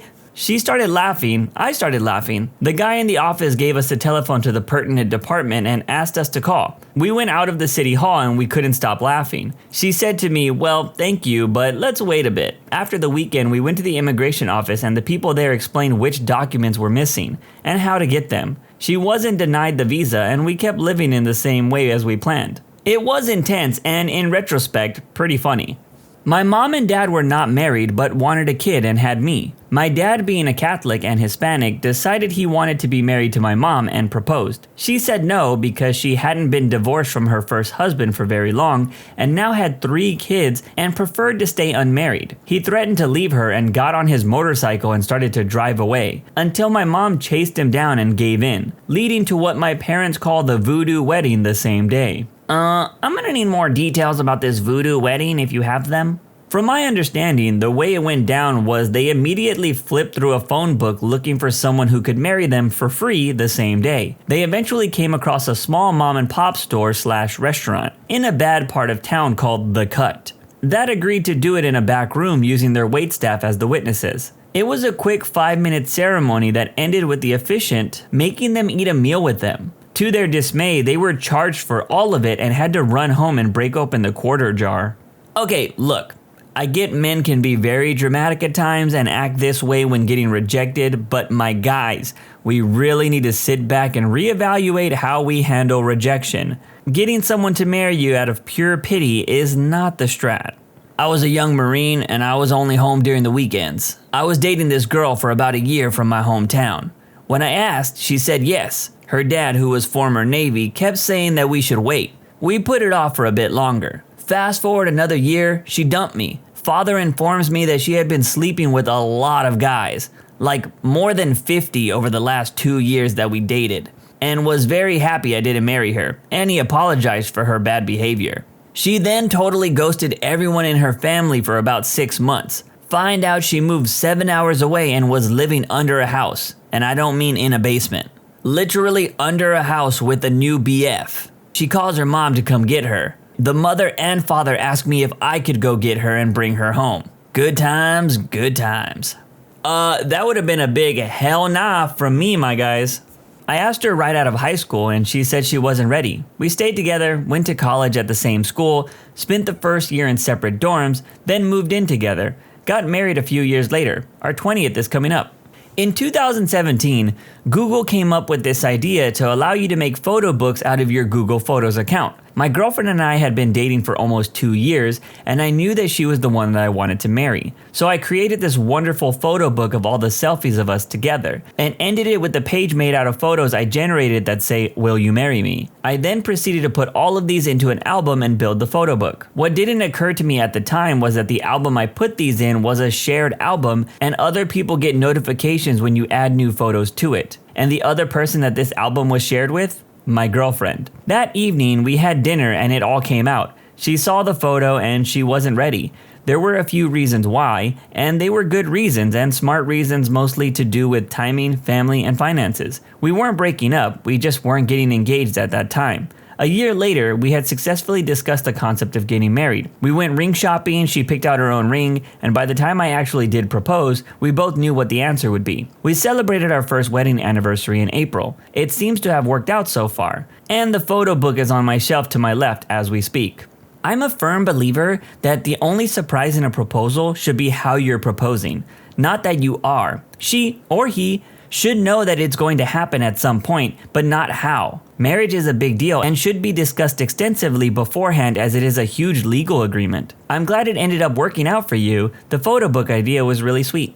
My mom told my dad no when he proposed to her, even though they were already living together. She thought he was impotent, and it wasn't until she got pregnant that she said yes. In retrospect, I wish my parents would have decided earlier in their relationship that they could barely stand each other. That's a big oof for the OP, but money and kids have to be the two biggest reasons people don't get together, right? I spoke to her about it beforehand, and she seemed really keen on the idea, so I decided to propose about a week after in front of all of her friends. She was so shocked she picked me up off my knee and shooed me away. Most of her friends were confused because everyone knew what was going to happen, and she said that she was excited for it. I didn't know what to do. It was all really embarrassing, and later on she explained that she didn't mean no, she just didn't know what to say and was scared. She said yes after apologizing profusely, and just this year we celebrated our 9th anniversary. Not my story, but someone I'm friends with. They both had crappy homes and became a couple at 14. Somewhere around 20, he proposed to her. She said that she wasn't ready to commit yet. After that, he proposed every year partially in hopes that she would be ready, but it was also kind of a ritual where he would just show her that he's still serious. She would say no every time. In their late 20s, he was done with his studies. She could see the finish line, so she told him that she's ready, meaning marriage and eventually children. That's when he got second thoughts about marrying the only woman he had ever had a relationship with, and he wasn't sure if he was making a mistake. They went on a break. She went to the US from Europe to do her PhD at MIT. They eventually drifted apart more. She moved on and found a new long-term relationship with a partner that's a lot better for her, while he quickly regretted ending the relationship and started hooking up with whoever he could find on Tinder without being able to form a meaningful relationship after. That's what a lot of people would call fumbling the bag. My mom rejected my dad the first 2 times. There was no real hard feelings between them. I guess my mother just wasn't ready for marriage yet. She ended up proposing to him. My grandmother and my mother sewed a suit for their dog to wear and attached a sign around his neck with a ring that read, "Will you marry me?" Then she sent the dog into the kitchen to beg for scraps while my father was preparing dinner. The next thing she heard was a very concerned voice shouting, "Honey, the dog is asking to marry me!" Cue absolute hysterics. My dad said yes to the proposal. My human dad and my human mom are still married 2 years later. We'd been dating for a year and a half, and I was due to move out on orders. Was in the army. She suggested we get married. I said, no way. I'm going off to school, army type, for 6 months and then a year on deployment to the Middle East. It just wouldn't work. She was calm and then said, "You think I'll be a burden to all of that, but I'll actually be a help." Well, just seconds earlier, all I could think of was what a pain in the butt it would be to get married and leave. And now, for whatever reason, it seemed perfectly reasonable that she was right. We got married a week later at the courthouse. I was 22. Last month, we had a really nice social distance dinner party for our 29th anniversary with our 2 amazing kids and a few friends. For non-military people listening to this, could you marry someone in the military? Personally, I don't think I could, but that's probably because I've come across too many people that have been in the military that are unfaithful. She said yes, as I had a special occasion planned. One of those observation wheels, and I proposed at the very top, and we were on our way to a family event, and I had the ring made and everything. Then a few days later, she said no. Everything fell apart. I was distraught. We continued dating for a while, but it was long distance, other side of the world. When I visited, it would be super awkward. Eventually, her dad kicked me out. I was flying standby and was stuck in an airport for 4 days. Took me years to recover. Now I am happily married and I'm glad it never worked out. I wasn't in a good place when I had met her and her family was super controlling. It would have never worked. The woman I married is super cool and is my best friend. Turned out better than I expected. We were dating for a little over a year, but I was so sure she was the one.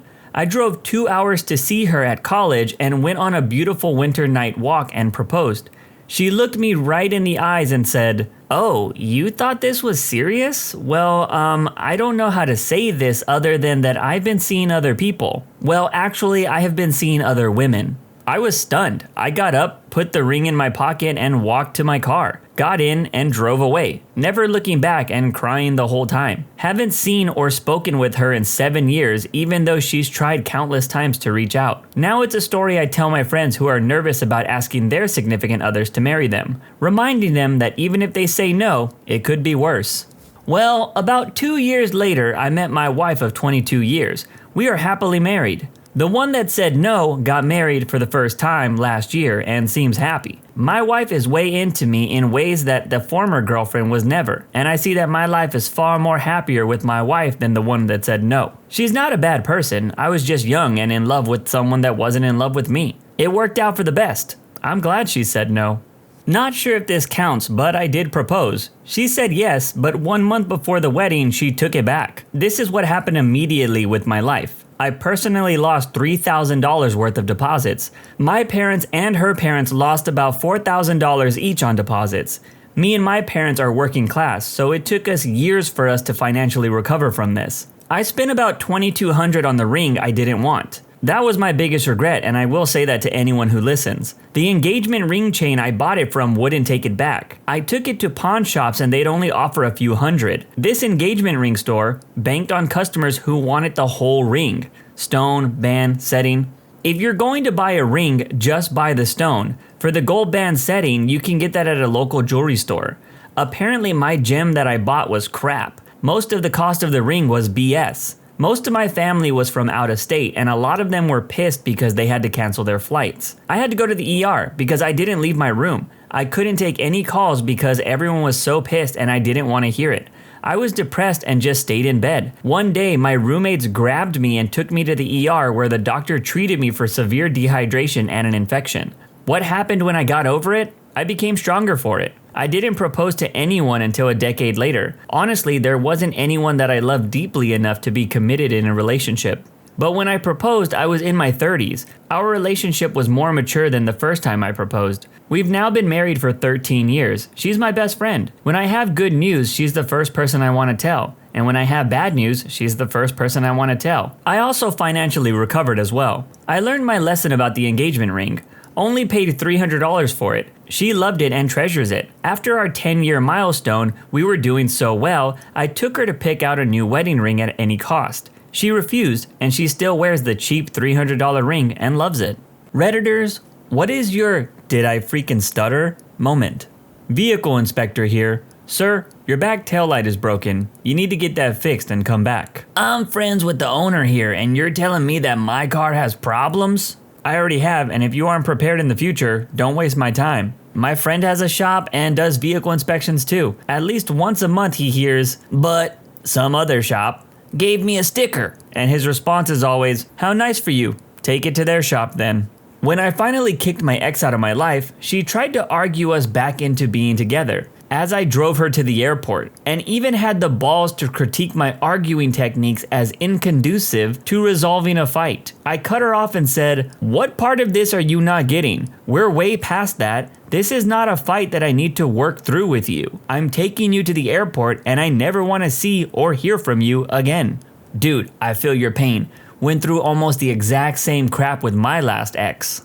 My ex openly admitted to getting me mad on purpose because she found enjoyment in it. Screw all crazy exes. Found out my supposed best friend, who I was letting live on my couch, was sleeping with my girlfriend who was also living with me. I work in IT, so I work crazy long hours, but we had a massive power outage one day and my boss said to go home for the day. So I left 5 hours early. Caught them both red-handed. Kicked them both out at once, which was ideal because I got 2 birds with 1 stone. They both apologized profusely and asked me, even though they made a mistake, why would I kick them out on the streets in an area where they can't afford to live? Silicon Valley. I laughed my butt off and said, "I guess that's something you two should have figured out during pillow talk, huh?" And I slammed the door as hard as I could right in their faces. Needless to say, it wrecked me for a while because I loved that girl. But looking back on it, I think it's the only moment in my life where I proudly have stood up for my morals and values and not taken any crap or continued letting people walk all over me. And that crap is priceless. God damn, dude. Props to you for being such a savage and an overall Chad. Hope everything worked out. My mom came to my new place, and out of reflex, she called me a lady of the night like she did when I was living with her as a teenager. I told her to get out.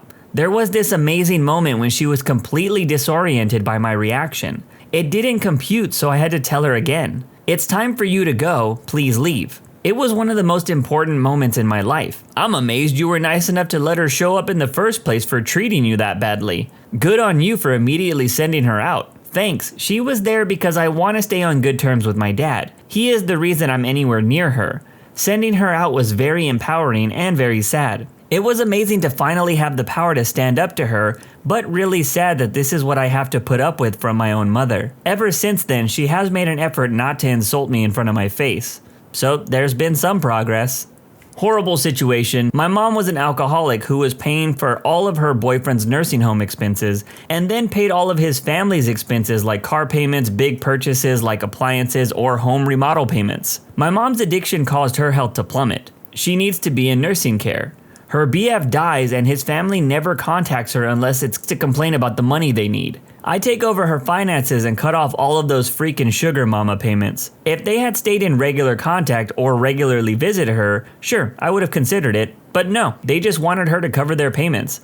I cut off the entire family. My mother had a lot of money. One of the jerk's BF's sister calls to tell me that they're going to report me to Adult Protective Services. I say, go ahead. I have nothing to hide and you guys are the jerks. They were flabbergasted that I said, did I freaking stutter? They tried to report me, but all that happened was Adult Protective Services reached out to see if I needed any help transitioning my mom to the nursing care. They stopped talking to my mom after that. She died never hearing from them again.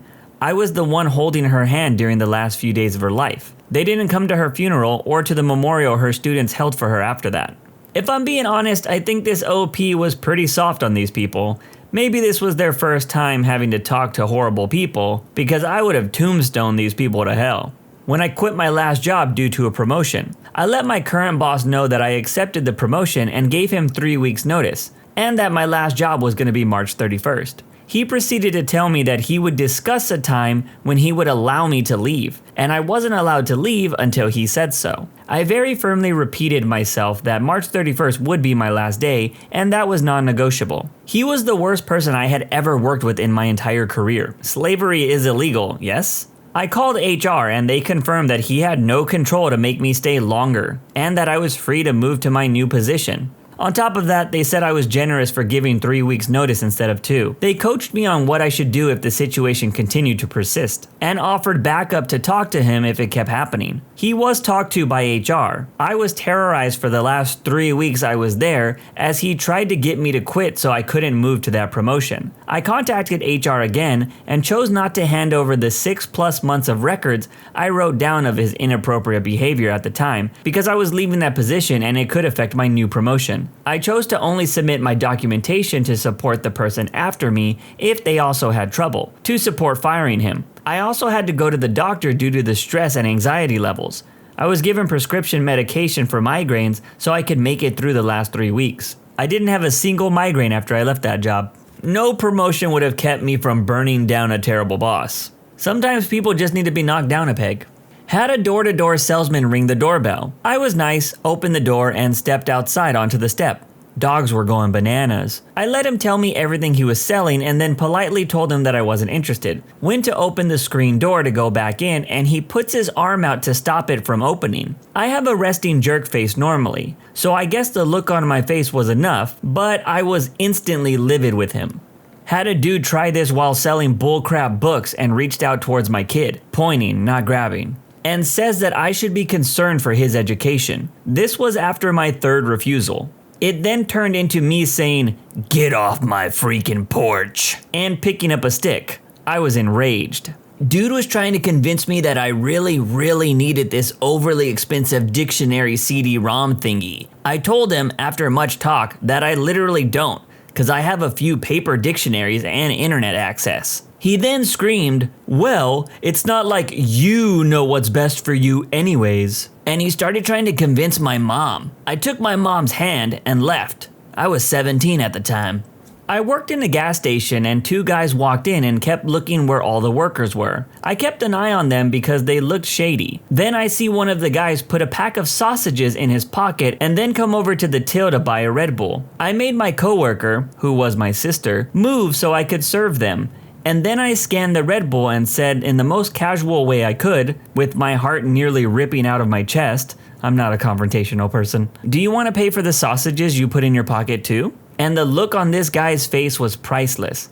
I had to repeat myself and he just mumbles, "I'm sorry," and paid for the sausages. After they left, my coworker lost it, said how taken aback she was because she thought I was being rude to the customer before she realized what was happening. She ended up telling the manager about it, and I got a good old pat on the back and a sincere thanks. Doesn't sound like much, but it felt freaking awesome. Dude, I will say when you confront thieves and win, it does feel awesome. I stopped a group of TV thieves when I worked at a big warehouse store. I saw through all their little plans and set up my team to catch them before getting what they want. I'll have to tell that story in more detail when I do a video about stealing. My ex continued to text me like normal every day for 2 weeks after we broke up, something she initiated. Eventually I ended up telling her, look, you don't want to date, you don't want to be friends, I'm not going to keep making small talk to make you feel better. A week later, she still texted me to wish me a happy birthday. The breakup, according to her, was because I couldn't read the room. This reminds me, my ex broke up with me because I spent Father's Day with my dad. Yes, really, she wanted to hang out at the beach and was mad that I spent the day with my old man. She then proceeded to have a new BF 4 days later, and always tried to rub it in my face whenever we were in the same room. I got sick of it and just stopped talking to her. Fast forward a few years, she finds out my sister took her own life. Well, said ex then proceeds to make my sister's situation about herself and use it to shoehorn her way back into my life. When I realized that, I just stopped talking to her again, and anytime she talked to me, I would just outwardly be cold. Checking into campus housing, when I gave them my last name, fairly uncommon, and the girl says, "Do you mean insert name that rhymes with mine?" It's like, what the freak, are you seriously suggesting I don't know my own name? This is always my experience. Person, misspells my name. Me, actually, it's spelled like this, spells name. Person, no, I'm pretty sure there was an R in it. Me, just with a blank stare. This is my biggest pet peeve. I have people in my firm look up my name to send me an email and misspell my first name in the opening. In turn, I respond by misspelling their first name and signing the email with my name, or I respond back with a shortened version of their name that I know they hate. It's Monday now, and it's happened 3 times today. These people have multiple degrees, but can't pay attention to the details like someone's name. Or, and I'm gonna say this slowly for those in the back, they could be doing it on purpose. Believe it or not, there are some jerks out there that will purposely misspell people's names because they don't like them or they don't feel like they need to learn a name for whatever reason.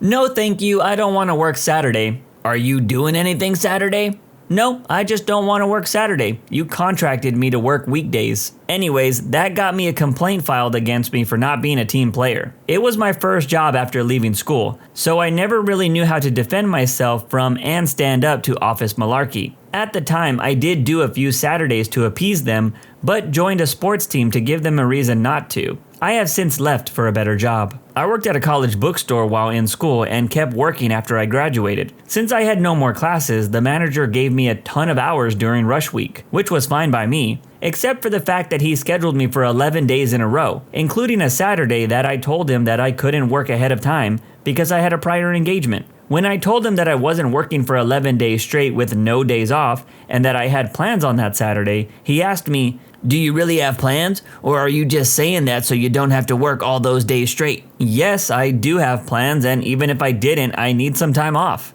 I worked at a big retail place, big yellow tag, blue polo shirts, while at university. One summer, I came up a month early to get some work in. I was a part-timer, but they were short-staffed, so they gave me 40 hours every week. I had previously told them that once school starts, I need to cut down to around 10 hours and only weekends. My first week of school, they scheduled me for 40 hours. I reminded my boss that I couldn't do that, and he said he would fix the schedule on my next shift. My next shift, he gave me a schedule for 30 hours. So I gave him my badge and walked out without even finishing that shift. If they're not gonna respect my time, I'm not gonna respect theirs. Sometimes it's okay to burn a bridge. If you want to hear about how I burned the bridge at my last job, check out the I Quit in a Blaze of Glory video here on the Genius channel. After you finish this video, of course. When I was a teenager, I had a crappy part-time job doing telesales for a window company. The boss, Stuart, was an absolute jerk. He was always rude and unpleasant to anyone, and nothing was ever good enough for him. We were meant to work from 5 p.m. to 8 p.m., but he would keep us up for another hour afterwards each night, with no overtime pay. One night I was babysitting after work, so I told him that I absolutely must leave on time. He said, "All right, Slightly before 8 p.m., a girl came for a job interview and they went into a private room. 8 p.m. came and went and Stuart did not come out. Eventually, around 8:30 p.m., I popped my head into the interview room door and said, "Stuart, you said I could leave at 8 p.m. It's now 8:30. I need to go." He said, "Fine, leave." The next day I went into work, Stuart immediately fired me for embarrassing him in front of a potential employee. A few days later, a friend, Mike, from the telesales place called me and said that Stuart had been fired. He, Mike, had been made boss, and that I could have my job back if I wanted it. I went back to work and there was Stuart shamefacedly sitting with the other telesales operators. Apparently he had begged for and was given a job in telesales as an operator after being fired as the boss. He was so embarrassed that he couldn't meet our eyes. Needless to say, he remained friendless the entire time he worked there. Hell yeah, screw bosses like Stuart. I had an awesome female boss when I worked at a call center, but she quickly got a better job elsewhere and was replaced by what I assumed was a 40-year-old frat boy. Dude sucks so bad that I quit on him, and to this day it's the only place that I ever quit without putting in my 2 weeks. Also, icing on the cake, a few years later I saw him working at a warehouse store that I used to work at. Guess he wasn't good enough to be manager. I work at a job where I work a week on and a week off. After my week of work, I legit had wedding stuff to do, but we were in a tough spot last month, so I worked 3 extra days, just to help out. I told them after that I'm busy. Well, 2 days later, I get a call from my boss. "Boss, hey, I need you to work tonight, alright?" Me, "I can't, I'm busy the rest of the week." "Excuse me?" "I said I can't, I'm busy the rest of the week." "Busy with what, huh? Drinking and partying?" What? Who said anything about drinking and partying? My boss legit couldn't wrap his head around the fact that we have lives outside of this job. He legit threatened to not give me my time off that I requested over this. Basically called me a sack of crap for not pitching in. I just worked 3 days overtime, so 10 days in total. I called him out on literally everything he said and he backtracked on it and even apologized. Then says, "You realize I can write you up over this, right?"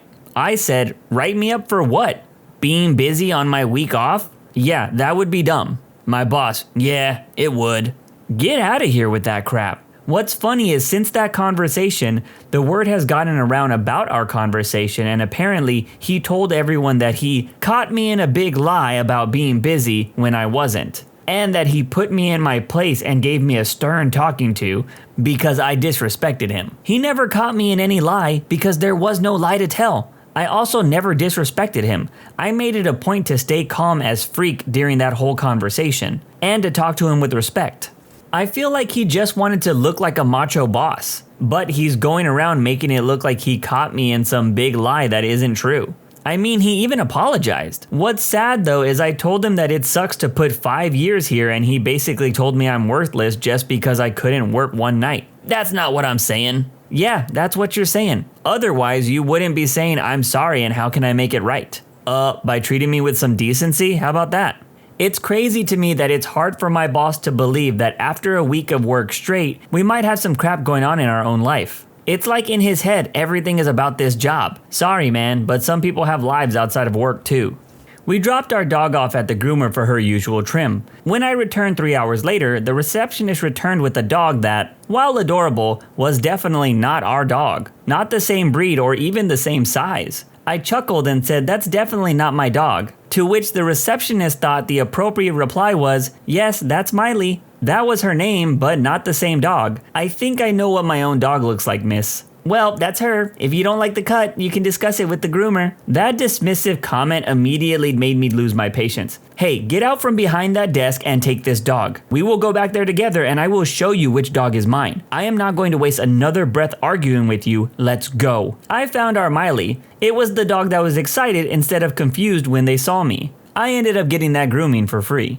I was a CSR for a popular pizza chain and was handed a phone with an angry customer on the other line. They were complaining about having their pizza messed up, and I asked them what they ordered. Over the next few minutes, their story kept on changing. At first it was the sauce, and then it was the toppings, and then they were missing a side. I called him out on it, and I told him to go scam some other restaurant. Needless to say, he got only one F-bomb in before I hung up on him. My one rule of thumb is to never disrespect the people that handle your food, because you just might end up with some extra ingredients if you piss them off. When I found out about my ex-husband's last affair, He had several. I told him to open his iPad and start looking for a place to stay, as he sure as hell wasn't going to be staying in the house. He sat there and just looked at me like I was joking. I said, "Your fingers aren't broken, start typing away and find a place. I can either pack your bag for you and it will be done in 3 seconds, or you can pack it yourself." I said, "You have 3 choices, the car, the gutter, or find a friend." He then stood up and made his way to the bedroom to pack. Said he can stay at a friend's house. I said, "I don't care where you stay, it just won't be here." He moved in with the last affair that he had the following day. Yeah, that would be the day I quit my 16-year-old job, because they informed me that the money earmarked for my recovery from a work-related stress was for other people who might need it, and I would have to start paying out of pocket. After 10 minutes of chewing the HR rep out over the phone about how I was done and how horrible that place had become, and how I never wanted to see or hear from anyone there again, I got, "So what time will you be back in the office?" All I could do was hang up the phone, thank the therapist I could no longer afford, and go home. I never set foot in that office again. It was frankly one of the best days of my life, but a definite did I stutter moment. I was working at Wally World and a customer was on his phone from the start of the transaction. Do not do this. Placed a big package of toilet paper on the belt. I told him that it was $10 even. He was still on his phone and handed me a $10 bill. I gave him his receipt and he walked away. Right before he walked out, he noticed that I didn't give him any change and he tried to argue with me that I didn't tell him that it was $10 and he wanted a refund. I sent him to customer service because I couldn't give him a refund even if I wanted to, and he mumbled under his breath that I was a dumb bee. I replied, "It's not my fault that you were on your phone." He turned his head and said, "What did you say?" I slammed my hands down on the countertop and said loud and clear, "I said it's not my fault you were on your phone." He took a step back and left, and I went on my break. Worth it. Not me who said it, and it wasn't in a rude context, but I went on a date with the guy and tickets were cheap that night. As I was pulling out my wallet to pay for my ticket, he stopped me and says, "Nah, I got it." I asked him if he was sure and he says, "Did I stutter?" What makes that funny to this day is he did have a stutter, so when he said that, it was smooth as hell. Cosplayers of Reddit, what's the cringiest interaction you've had at an event? By the way, there's going to be a lot of character names in this video. I apologize in advance if I say them wrong. Was cosplaying Black Cat from Spider-Man. It was a very tight and form-fitting costume, and I opted not to wear underwear because you could very clearly see the lines in the costume if I did. Had some guy come up behind me and unzip my suit, which wouldn't have been so bad if the zipper didn't go all the way down to the bottom of my butt. For 10 seconds, my pale back and butt were very exposed. Dude, this is 100% not okay. Yeah, and the security was non-existent. It was just staff, mostly female, and nothing was done. It was a cute little con, and it was in its first year, I think. They didn't know what to expect, and it probably wasn't that. Unless you're going to a major convention, I'd expect security and staff to be pretty bad. I would assume most of the budget would go to securing talent for the cons, so the rest is a free-for-all. But screw the guy that did this to this cosplayer. I witnessed a sussy bear cosplay that is associated with kidnapping children throw a little girl over his shoulder and run off. Little girl was fine, but later told me and the group that we had been dancing with she didn't know the guy, so that's pretty sus. It was probably some idiot being in character for laughs. That said, he's lucky he didn't get killed. Jesus, dude, you're going to pretend to kidnap a child? Yeah, this type of behavior at cons is all too common and needs to stop. I think it's gotten better over the years, at least I hope it has, but being in character half the time feels like an excuse for people to be creepy or jerks. Looking at you, weird Deadpools. So I went to my first con a few years ago. I wasn't brave enough to dress up, so I wanted to take pics instead. I saw a really amazing Doctor Who cosplay, so I asked him for a hug and a pic. He was really enthusiastic about it, and we had a pic ready to go until I heard a gruff, "Hurry up, other people want a hug too." This large middle-aged lady in a tight tank top was giving us this glare. Legit, the cosplayer went from happy to miserable as soon as we took the pic. Like, holy cow, these cosplayers aren't props, they're people.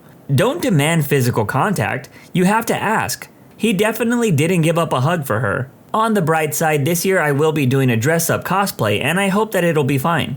I dressed up as the 11th Doctor at San Diego Comic-Con one year, and I saw a vendor wearing a fez, and so I said nice fez in passing, but I thought he didn't hear me, so I just walked by him. But then I heard a sonic screwdriver noise from behind me, and it was the guy with the fez, and I used my sonic to signal back. It was pretty awesome.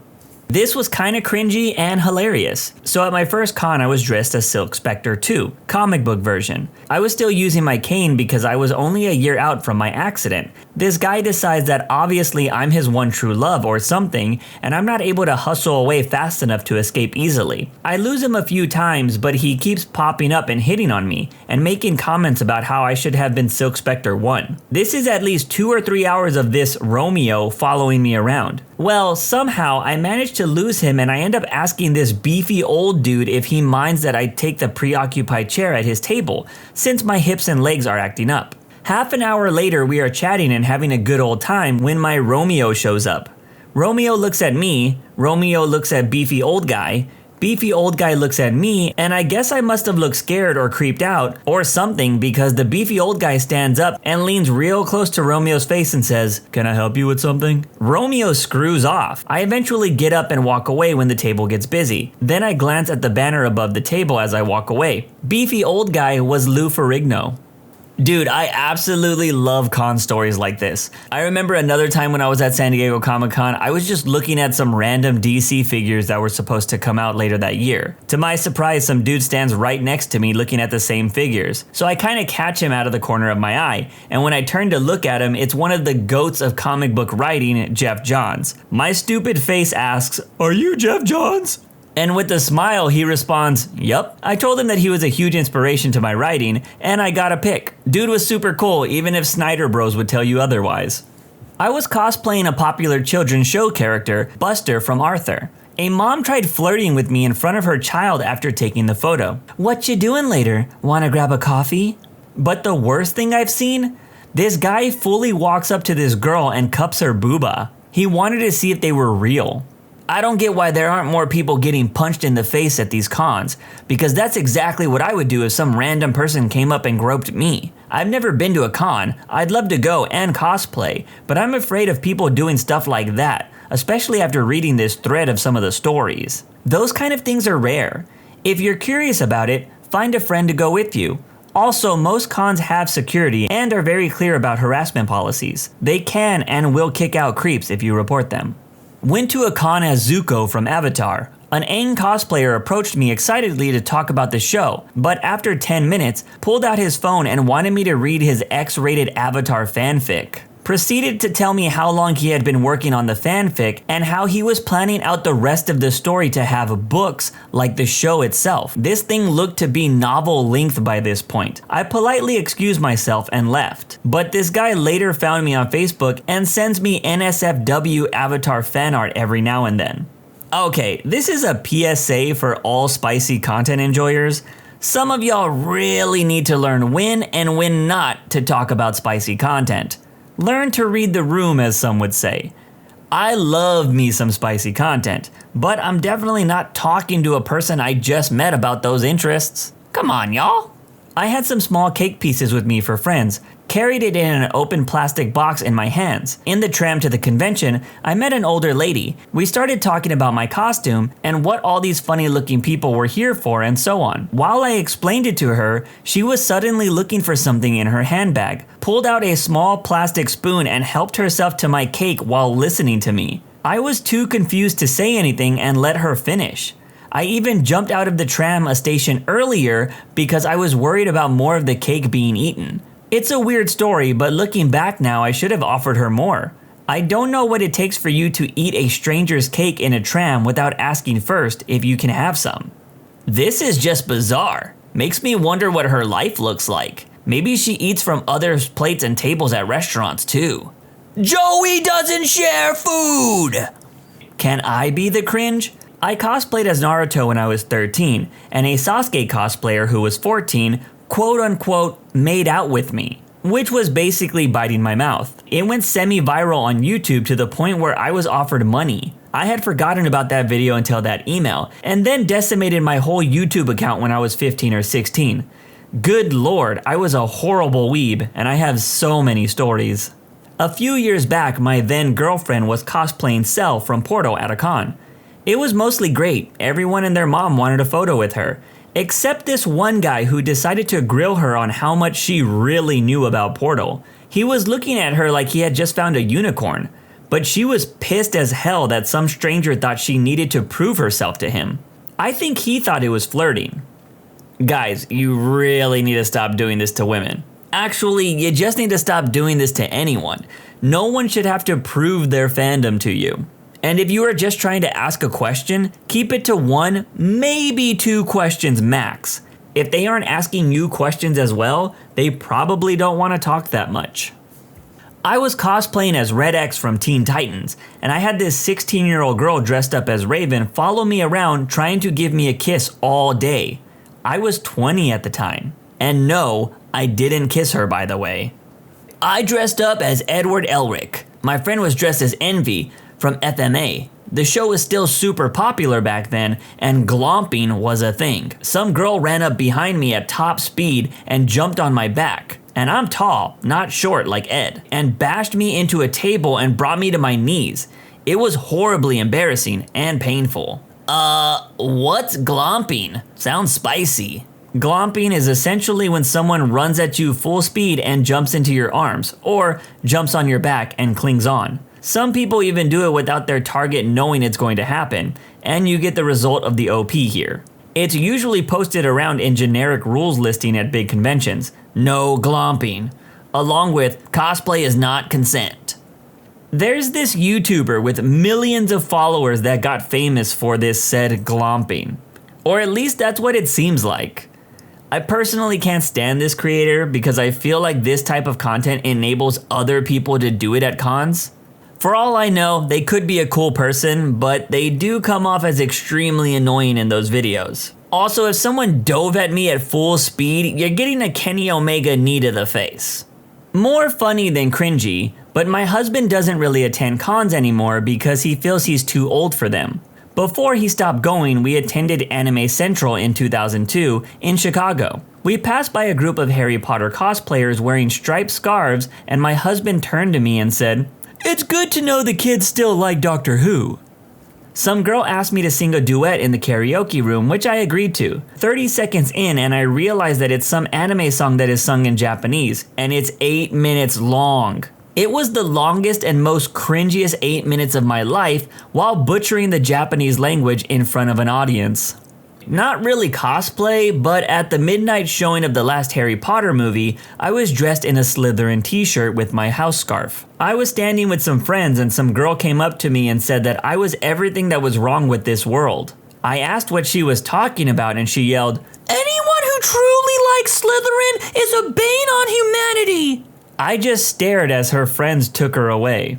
At Anime Matsuri last month, I was cross-playing as Prompto, with my friend as Noctis, a much younger Noctis cosplayer. They looked to be around 13 or 14, whereas we were in our mid-20s, came up to us and said that their Prompto really wanted to meet us. We followed this fellow cosplayer over to their group of friends, introduced ourselves to the other Prompto, and took some selfies and had some laughs. Apparently, the kids felt super comfortable around us because they then proceeded to pull out their sketchbooks and show us some explicit fan art they had drawn while loudly describing each spicy scene in detail.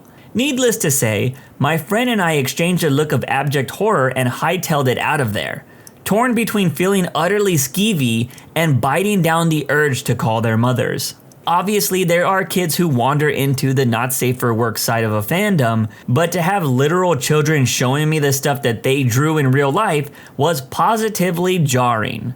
I cosplayed as Skull Kid last year. I don't know how it is at American Comic-Cons, but in my country there is a lot of people with signs like free hugs, and sometimes they do it without asking. If this wasn't cringy already, since I 3D printed my mask, the pointy ends were, well, very pointy. When some weeb hugged me without asking, they usually got stabbed by the mask and laughed in an uncomfortable way and ended running off after the hug as soon as possible.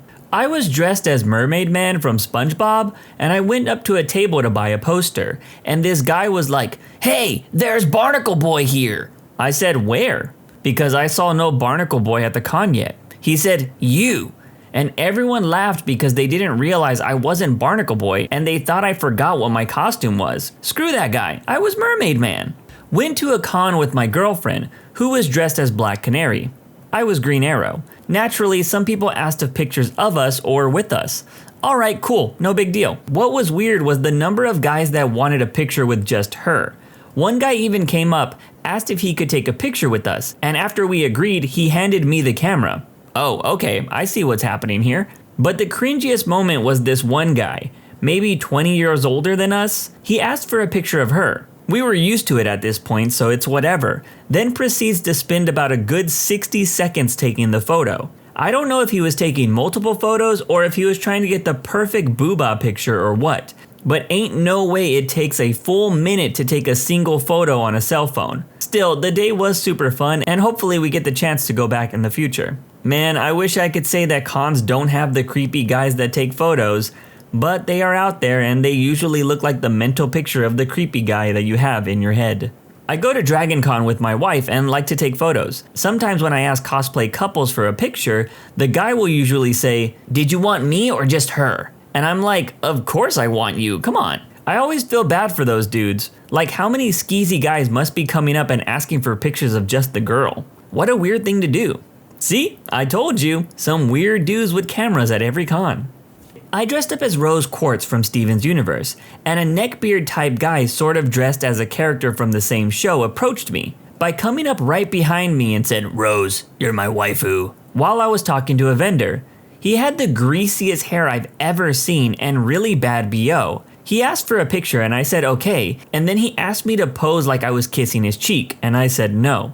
He got upset and said that I had to because he loved Rose, blah blah blah blah blah, and I didn't know how to disengage. Funnily enough, a Pearl cosplayer intervened and told him to beat it. I've never seen Steven's Universe, but if this is how all the characters act in the show, this is a pretty funny interaction. I dressed as Junkrat for a con, and at the time I had no idea how many kids played Overwatch. So for the entire day, all I got was 10-year-olds shouting references and wanting photos with me, and their parents giving me really strange looks. I cosplayed Frankenfurter from the Rocky Horror Picture Show at a Comic-Con about a year ago. I had a lot of pleasant interactions with other cosplayers during the day. Lots of, "Ooh, I love that movie," "Hey, do the time warp," sort of conversations. A few people hit on me. I'm a woman in fishnets and a corset at a Comic-Con. I was expecting that. Nothing too weird or uncomfortable. And then there was this one dude and his friend. They kept following me around, talking to me about weird personal topics and getting far too handsy. Eventually I started to get nervous, so I excused myself to the bathroom. I just wanted to distance myself from them a little bit. As I go to leave, the guy goes, "Wait! Before you go, can I get a picture?" Okay, fine, just take the photo and then leave me alone. So the guy grabs me, picks me up and throws me over his shoulder so my butt is sticking up in the air, in fishnets and bikini bottoms. And his buddy takes a photo. Then he drops me back on the ground and the two guys take off. It all happened in about 10 seconds, so I barely had time to react. Some guy dressed as Deadpool helped me up and walked me to the security booth to report the guys. But nothing came of it. So that was weird, cringy, and terrifying. I don't cosplay Frank anymore. Dude, I hate this and screw those guys.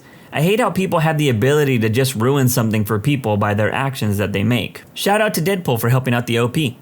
Oh man, myself and a few friends occasionally go to cons just to hang out, drink, and buy some merch. But I'll never forget a local con in the early fall of 2008. We usually never go in cosplay, but Guru Login was still in a fever pitch of popularity at the time, and one of my friends was really big on it, and went dressed as Kamina while the rest of us went in regular clothes. It's worth noting that said particular friend is a decent looking 6'4" fellow and was training for a marathon at the time, so he pulled off a pretty damn Kamina.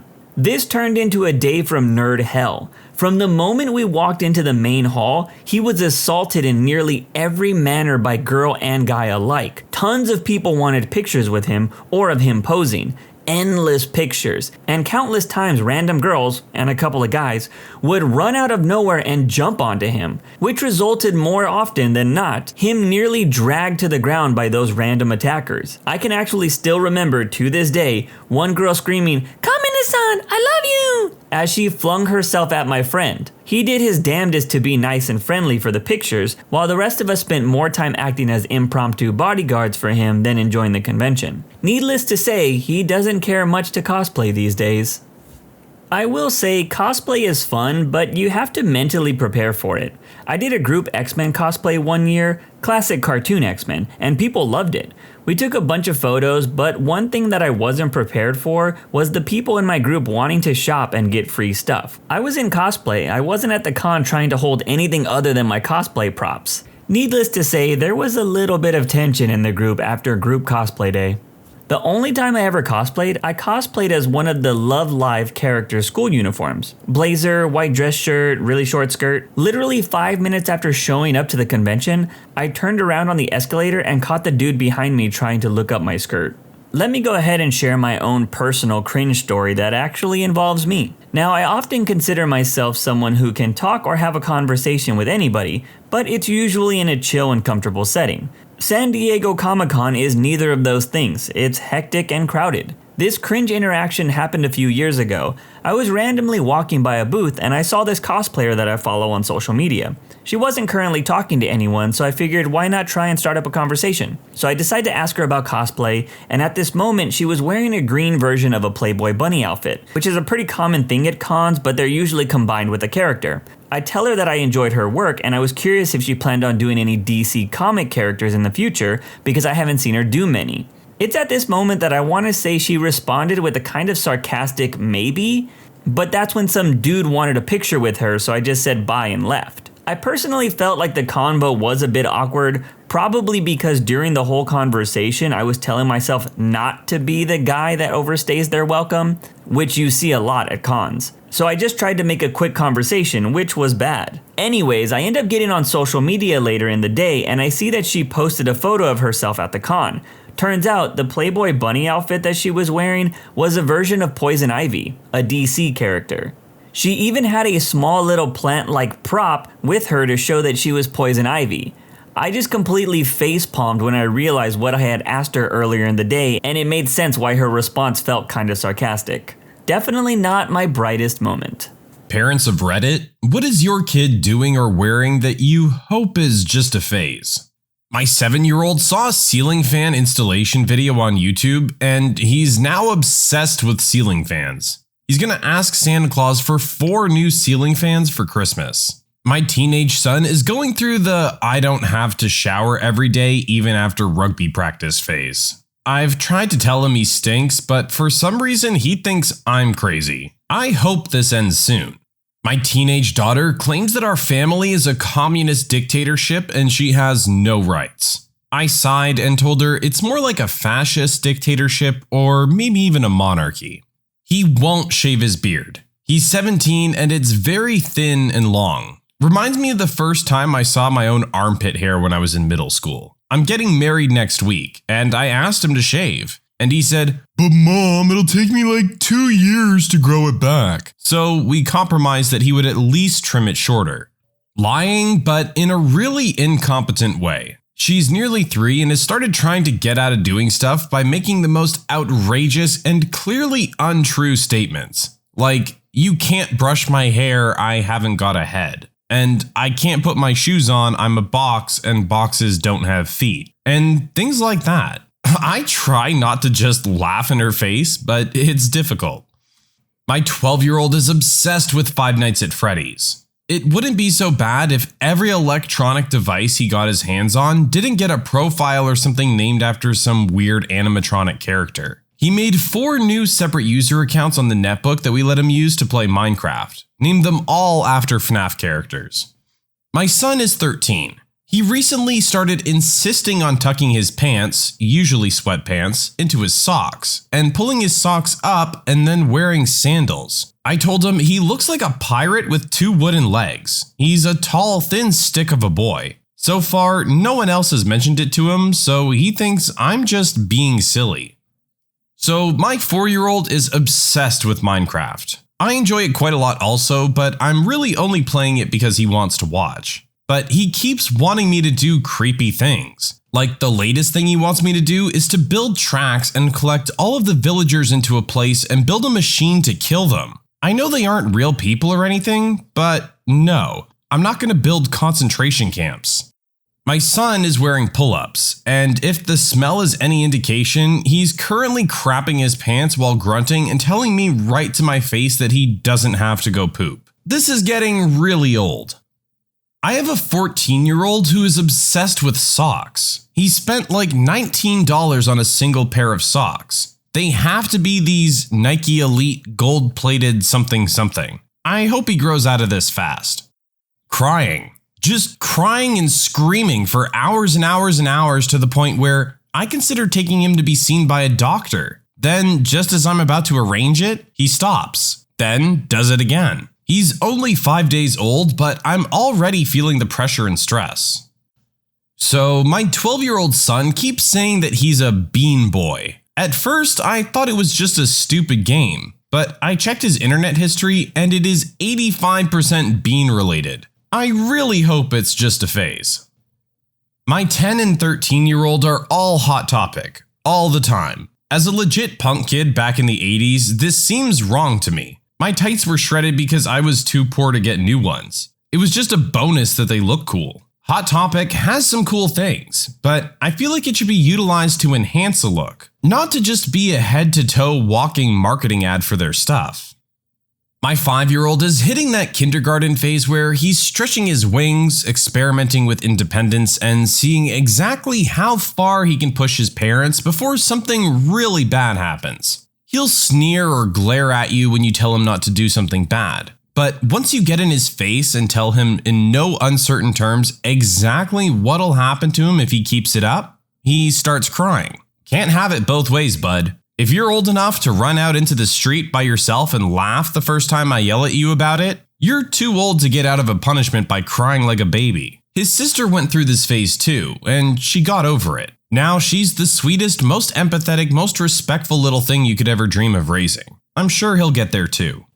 My 5-year-old is obsessed with Bowser from Mario Brothers. He talks about him all the time. It's getting old, and I wonder what the other kids in his kindergarten class think. Or maybe they obsess about similar things too.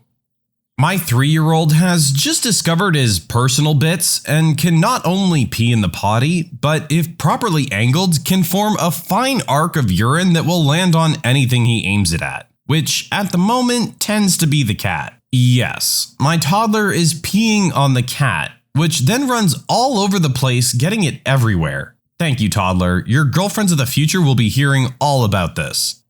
Not my parents, but my brothers hope that listening to rock music is just a phase. I'm a 20-year-old black man. God, please help me. My son has a fedora. Knee-high, neon-colored Nike socks. With shorts, naturally. Elementary school fashion can be mind-boggling. Growling loudly at everything. He's 2.5. Just flew to Orlando from the UK. Funny for the first hour, not so much for the next 8 or so.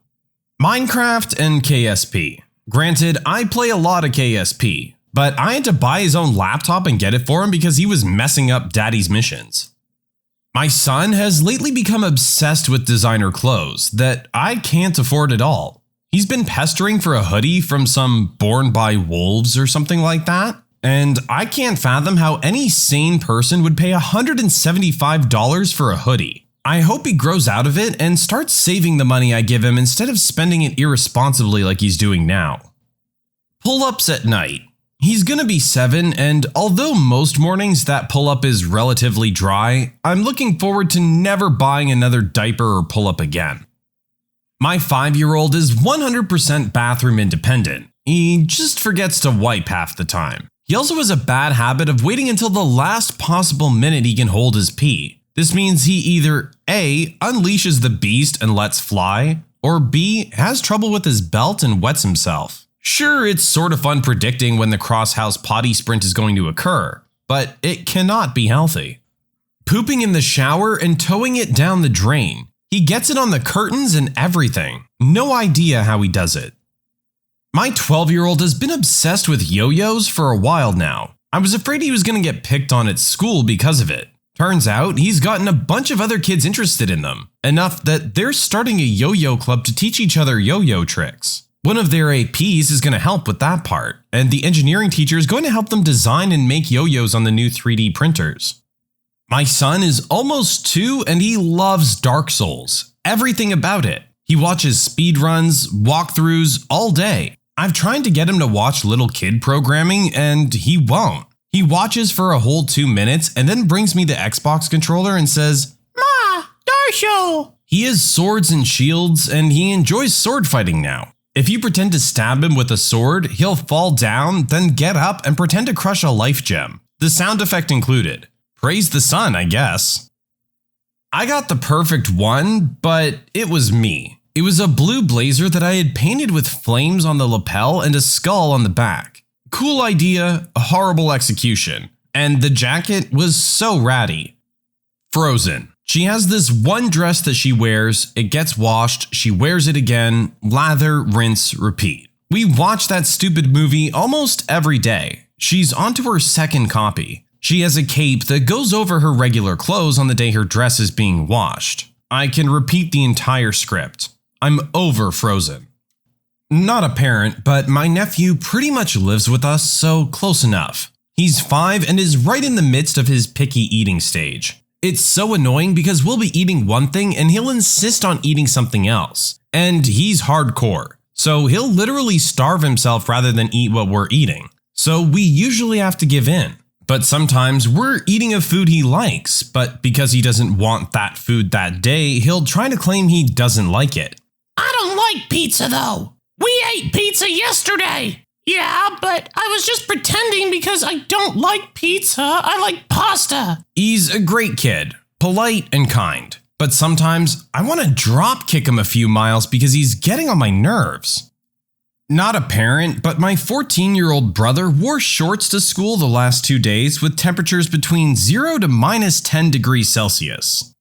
My 3-year-old likes to pull his bits out of his pull-up and yell, "Look at my dingle!" I really hope this stops before I send him to daycare. My son is a brony. I just have to keep reminding myself that he's not drinking or doing drugs. Then again, teenagers have been drinking and doing drugs for centuries, and mostly turn out okay. Aspiring to be a magical horse from a show intended for kids half their age? Not sure how that'll turn out. My 7-year-old daughter will be fully dressed inside as though it's snowing and cold. She also refuses to wear matching gloves or socks. Please keep in mind that it's 76 degrees in my house. I guess it's more his attitude, but he's really materialistic and status conscious, at least as much as a 6-year-old can be. He's always comparing his stuff to other people's stuff. I don't really understand where he gets it from, because I'm not like that at all. On the one hand, it's cool if he's willing to work for the nice things he wants. On the other hand, it's not cool if he's just so obsessed that it's taking over parts of his brain, you know? He only wants to play sports that have the most gear, because he likes the gear, not necessarily the sport, and he has to have the nicest shoes. If his friends have some cool thing, he must also have that cool thing. He's the one who leaves the toy store saying, "That's really cool you got me these things, but why didn't you get me this too?" Yes, I've tried putting everything back and leaving the toy store. This just seems to be the way he is right now. He also thinks he's an expert after spending 2 minutes learning about something. That is really infuriating. No, you're not an expert on sharks because we read half of a kid's book on sharks. He also likes to be the best. No, you're not good enough to be in the NHL. You're 6. Okay, yeah, you're a good skater now, but guess what? If you just sit there congratulating yourself instead of practicing, all those other guys on your little league team will blow right by you next year. I mean, I don't say this to him, I just tell him to keep practicing. I don't know what to do anymore. My 9-year-old son really likes sleeveless shirts. My grandma bought him a bunch, and he chooses his daily outfit, which is always a sleeveless shirts with shorts every day. All of the shorts he owns are plaid. It's like he's all preppy on the bottom and hillbilly on the top. I don't care too much because who really gives a crap what their kids wear as long as 1, it's appropriate for the event, and 2, is clean. It's embarrassing to go out in public with him, but screw it, he's happy. I'm 24 and childless, but I really hope my rabbit stops pooping on my sofa soon. Not a parent, but my little brother has been playing a lot of computer games, and instead of using the normal hand configuration, ring finger on A, middle on W and S, and index on D, like a normal person, he uses his index for all 4 keys. It drives me crazy.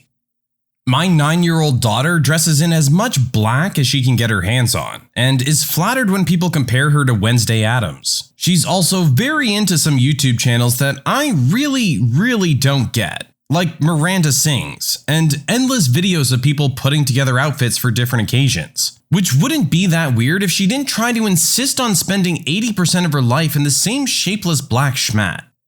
My 6-year-old thinks he's Bruce Lee, and my 9-year-old thinks he's Paul Phoenix. Roughhousing is good, but honestly, they tag team me while I'm asleep. All I hear is, "What-a?" and I'm out cold again. Not a parent, but as a kid, I used to have a Hercules phase after binge watching the Disney movie. Used to take one arm out of my shirt like a toga and walk around with a sword, insisting to be called Hercules. I do miss my toga. Obnoxious YouTube videos. My Little Pony, Shopkins, Minecraft. I don't know how these people get so popular because their voices are downright painful. I truly wonder if Cookie Swirl C keeps friends with her fakey little girl voice. She has to be in her early 20s. I want an interview where she's asked, "What do people say when they find out your YouTube is all about you playing with kids' toys?" My daughter is obsessed with death. She's 9 and will ask hypothetical questions such as, "If this ferry sank, how many people would die?" Or, "Are there sharks in these waters? How many people have been eaten?" She seems to have toned it down a little bit in the last few months at least. I am so sick of Caillou and Daniel Tiger. These whiny little brats. But she's 5, and it's nice that she's not watching gender-driven drivel or wants to watch stuff with material that's too mature for her. My 7-year-old keeps making giant monoliths in Minecraft for Lego characters. His village worships a 400-foot Emmet. House full of 15-year-old girls, and they all call each other, and me sometimes, bruh. It's like they aren't even trying to finish a whole word. They gave up in the middle of it. Crocs. My 8-year-old has a hand-me-down pair. 4-year-old was dying for a pair like her big sis. Then 2-year-old wanted some too. Next thing I know, my husband will want a pair. And divorce is just too expensive. Hoping the Crocs phase goes away soon. She likes to drop her pants, shake her butt at me, and sing, "Botswana, Botswana!" She's nearly 6. At least she only does it at home. My daughter likes to sleep during the day when I'm awake, and then fuss and not want to go to sleep at night when mom is tired. She's a month old, but I can't wait until we get her schedule all figured out. My 2-year-old marches around the house with T-Rex arms and growls at us. She'll also chase us around the house while planning to be a dinosaur. Scares the crap out of other kids who come over to visit. Now that I think about it, she learned it from me, so might not be growing out of this one. My 13-year-old daughter judges everyone who is the least bit different from her, and is incredibly annoyed by almost everyone and everything. I'm really hoping she'll quickly learn to just stop caring. My teenage daughter is dating a girl, which I completely support. I'm just surprised. I just wish she would change because I have no clue how to deal with it. Do I treat her girlfriend like I would a boyfriend? Not allowed in my daughter's room, not allowed out late, etc.? Or do I let her run wild like I do when she's out with her other female friends? It seems wrong to treat her differently than the other girls, but at the same time, I don't want my daughter doing things she's too young for. This would be so much easier if it were a phase, or if she were already an adult. I could just be like, "Hey, that's awesome," and move on. Instead of getting up and going to the bathroom in the middle of the night, my 4-year-old pops a squat right beside her bed and pees all over the floor. I make her clean it up every time, yet she still does it.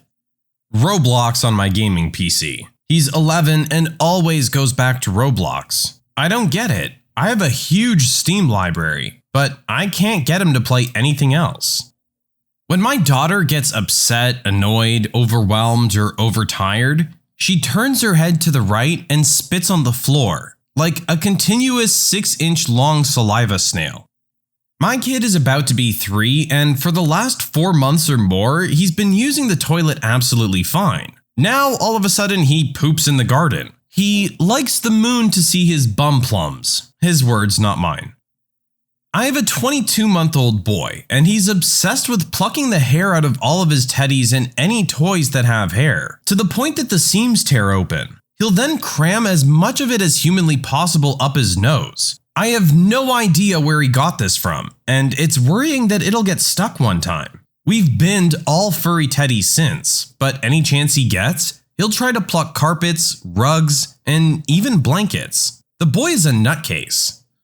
Anytime anybody farts, my 3-year-old blames me, even when I'm not even in the same building as him. My 2-year-old sucks juice out of his beaker and spits it on the carpet, then tries to suck it back up. It's really gross. I don't know why he does it, and it's really hard to stop him because, dehydration. It's a work in progress. Not my child, but my 11-year-old sister is obsessed with Halo. She's never played it, but loves everything about it. She knows more about it than me. Apparently, Master Chief's name is John. Who knew? If she finds some sort of Halo-related item in a store, she'll buy it and document the opening process by recording it. If she doesn't have the money to buy it, she'll document the find by, of course, recording it. It's not that bad. I find it cute. She also draws a really good Master Chief. She has around 200 plus drawings somewhere. She doesn't draw him to exact detail, kinda adds her own little flair. Also, draws those little pet shop toys as Marines. I don't know, she's weird. My 7-year-old son is obsessed with Michael Jackson, specifically Smooth Criminal. He loves Minecraft and Five Nights at Freddy's too, but the MJ thing is borderline disturbing. He had a Michael Jackson birthday party, records videos of himself dancing in costume to Smooth Criminal, has several movies, CDs, a video game, an action figure, several costumes, and can tell you exactly what vitiligo is. He has all of these things because I choose to enthusiastically endorse pretty much anything he does. And I figure the fastest way for something to lose its sparkle is for the parents to think it's cool. Other than people thinking it's strange, his obsession has only caused public awkwardness once. We were out to dinner and there was another family in the restaurant that included 3 teenage sons with huge, luxurious afros. The parents were interracial and my son was open-mouthed gawking at them. The restaurant was a buffet, so there were several passes back and forth by us. And at one point, he whispers to me, "Mom, they look like the Jackson 5. I love their hair." He genuinely admired them and innocently wanted to look at them. But we live in Southeast Texas, so I'm sure they're used to getting gawked at in public for less pleasant reasons. He's too young to understand about the allegations against Michael, and he just thinks most people think MJ was a little strange and made up not nice stories about him because he was famous. Cashiers, what's been the most interesting reaction you've experienced when someone's gotten their card declined?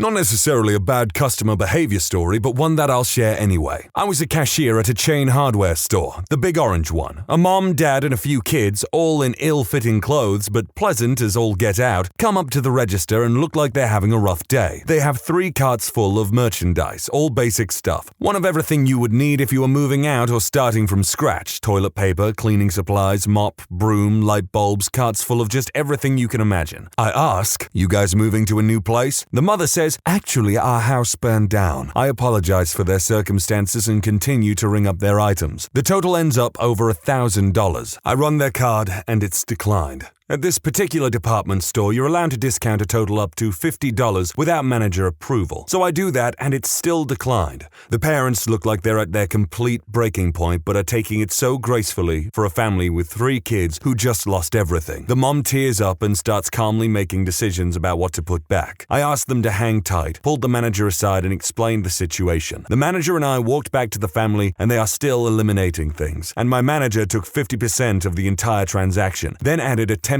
senior discount and a 10% military discount on top of everything. The card then worked and they were incredibly grateful and nearly in tears as I bagged everything up. I'll never forget how awesome that manager was. I didn't even really have to explain anything after I said, "So their house burnt down?" And she immediately jumped into action to show some compassion.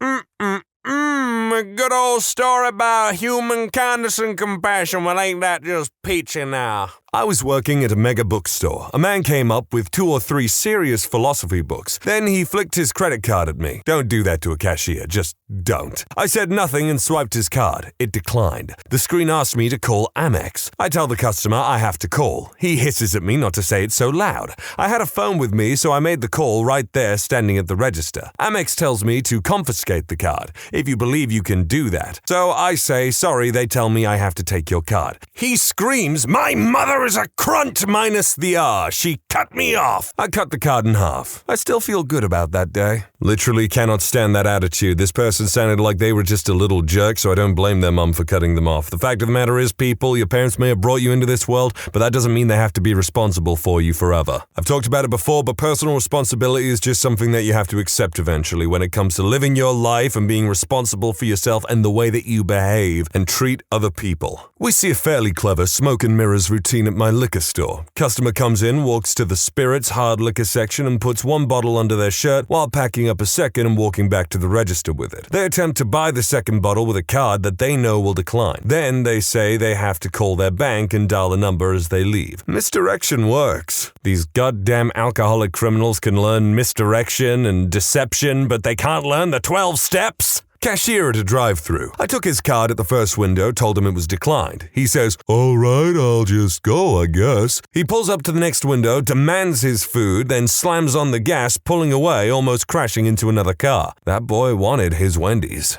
If you are ever hungry enough to steal, get fruits and vegetables and things. I remember I was in America fairly recently in LA and I met this homeless guy. At least I assume he was homeless because he was pretty dirty and preaching the word of God. Anyway, I decided to buy this guy some food at like a bodega or something. He's picking out cereal packets and everything. And I say to him, oi, take a banana. And he's like, what? No, I don't want a banana. I'm like, take a goddamn banana. It's full of potassium. It's good for you. Like seriously, if you're going to steal food, get something that is wholesale good for you, not goddamn Wendy's or McDonald's or something like that, I swear. I had this one lady who just kept making me rescan it over and over and over again until eventually my manager had to shoo her away. She was clearly desperate, but I worked at a store where nothing we sold was necessary for daily life. Literally nothing, so I didn't have much sympathy. Liquor store? No, we had like ugly fake plants and furniture and random decorative things. I'd be sympathetic for alcohol. That was multiple comments on the same thing, but I felt like it was necessary for the context, and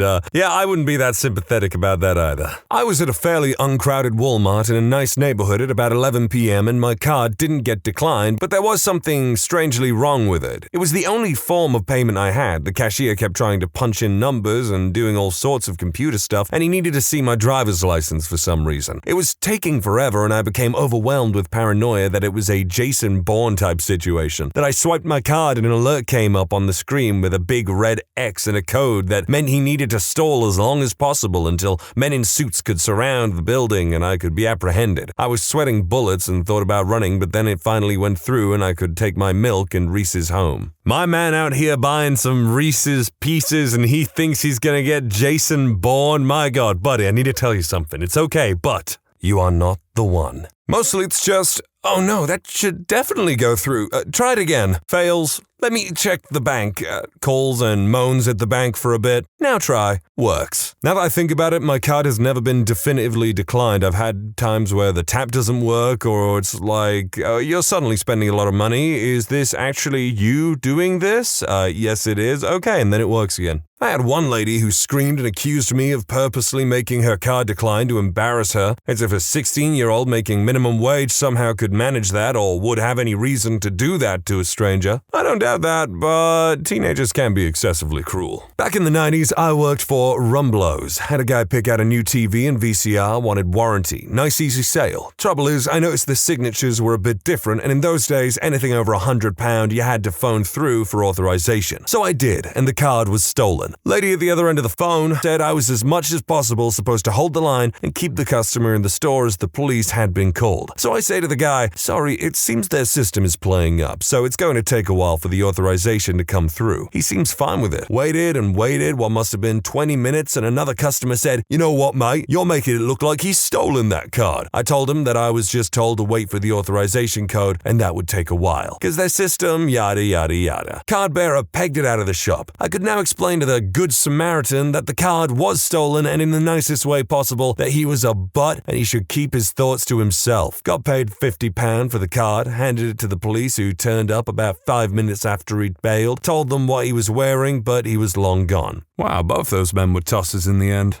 Several years ago, the day after Christmas at Target, a woman has 3 carts full of marked down Christmas merchandise. My scanner was broken, so I had to hand type each UPS code in by hand. Needless to say, it took a while. The customer snottily complains about how much I was inconveniencing her by taking so long. Finally finished ringing up her purchases, and she hands me a card. Declined. She had me run it again. Declined. Again. Sighing outrageously, she pulls out her wallet and flips it open. I swear the woman had like 20 credit cards. She starts wiggling her fingers over them like she's picking a tarot card. Hands a new card to me. Declined. Another card. Declined. Has me try several cards more. All declined. Finally, super frustrated, she writes me a check. In mounting glee, I tell her it's declined also. She slams her front card away and stomps out the exit. Lady behind her asks if her items are up for grabs. I say, yep, and proceed to watch as a horde of people ravage the contents of the carts. It was awesome, like watching sharks eat chum. I still think people are generally better off without credit cards because some people just can't be trusted. I had a customer that was yelling in multiple languages in my lobby demanding a refund onto his gift card. We had already made his drinks, but he said it took too long. Smoothie shop midsummer. It's going to take a bit as always. The guy wouldn't stop yelling, was trying to take other customers' smoothies to replace his, even though his were in his hands, all good. After trying to convince him that I absolutely cannot give him a refund on the gift card without the actual gift card and number, he finally walked up to the register, deliberately knocking over 2 stanchions with the guided rope between them, then proceeded to flick the 2 gift cards at me, both missing and going over my shoulder. The craziest part is in the end, he actually didn't pay on the gift cards. He paid in cash. Wanted the smoothies refunds put on these non-reloadable gift cards, but also to keep the smoothie. At that point, I went to hand him back the cards. He dropped his smoothie, one was mostly gone, and kept the other, and just walked out the door, leaving $50 in gift cards. Utterly astounding interaction. Yes, I agree. What an ignoramus. I had a lady break down and start crying. While she was in the line, she already looked like her world was falling apart. I don't remember what it was she brought, but I don't think it was more than $30, and the guy behind her offered to pay for it. More crying ensued. You know, I'm sure most people would feel sympathetic to this crying woman, but I bet there's someone out there, a Squidward of a human being, who's just like, okay, lady, let's keep the line moving. We've already established you can't afford it. Go on, leave. That'd be awful. But even then, as cruel as that might seem, it's not even the wrong response to have to it. I was moving from Tennessee back home to Ohio. I had my entire life in my car and it got towed in the college town I made a stop in to have lunch with a friend. I had $100 to get home, costing me $120 to get my car out. My friend covered the $20, but I only had a half a tank of gas to get home. Was counting change at the gas station I stopped at. Needed about $10 to get home, I believe, and started crying and having a panic attack. Went to the bathroom and came back. The cashier told me the guys behind me filled up my tank and to have a safe trip home. More crying, and it was just a really good feeling to know there are decent human beings in the world.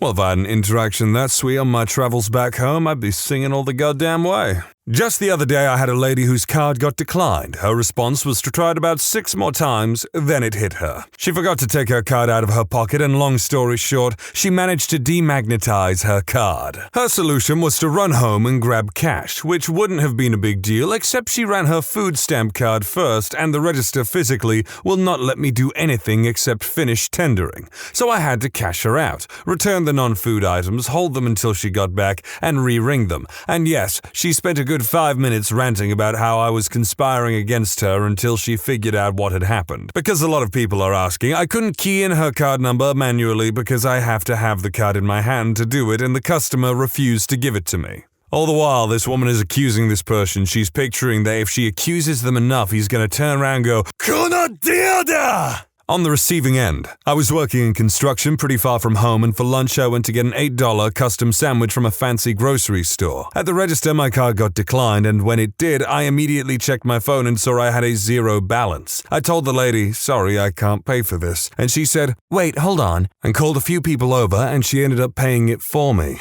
I still remember her face. I tried to pay her back after my next payday, but she said, no, I don't want it. I like to help, and I imagine no other people will do the same. I will never forget her. She turned what would have been a depressing day into something I will never forget. I was told to be quiet and polite when explaining that a card wasn't working, so when the transaction was declined, I tried to keep my voice down. Older gentleman with family asked me to speak up. He still couldn't hear me. His family laughed and said something like, "You daft bugger, the card's been declined." He laughed and said he used the wrong card. Fortunately, the other one worked. At least it was a positive reaction. Uneventful. All I have to say is, English? I don't know how it is now, but 20 plus years ago when I worked as a cashier, if we called in for a manual verify, the only thing we ever said was a code X decline. We were never told what the codes meant, but apparently one of them was a tip-off to the verifying team to send the police. I found that out when I had one that was taking an extremely long time to go through, kept asking all sorts of stuff like confirming our address and systemic delays. When the popo showed up, I knew what was going on. Phoning in for authorization was handy. In the 90s, I had a couple young guys come into our music store. My aunt says I can buy a DJ setup as a graduation present. He proceeds to show me this handwritten note on a napkin. "I allow my nephew to buy a DJ setup as a graduation present." Naturally, he starts picking out the best of everything. Or when there were two great items, each with a slightly different advantage, he took both. The buddy had some stuff thrown in for himself as well. Full PA system, stands, cables, mics, the controller, the pile gets deep. So I run the card in the imprinter, make the call, actually to the police, while an employee distracts him with information on certain pieces. I hung up and told him for the high amount they had to call me back with the authorization number. It is typical, should be 5 minutes. Cops showed up, the kids turned white, they get escorted outside. Turns out they were out swimming at a local beach and stole the credit card from a lady's purse.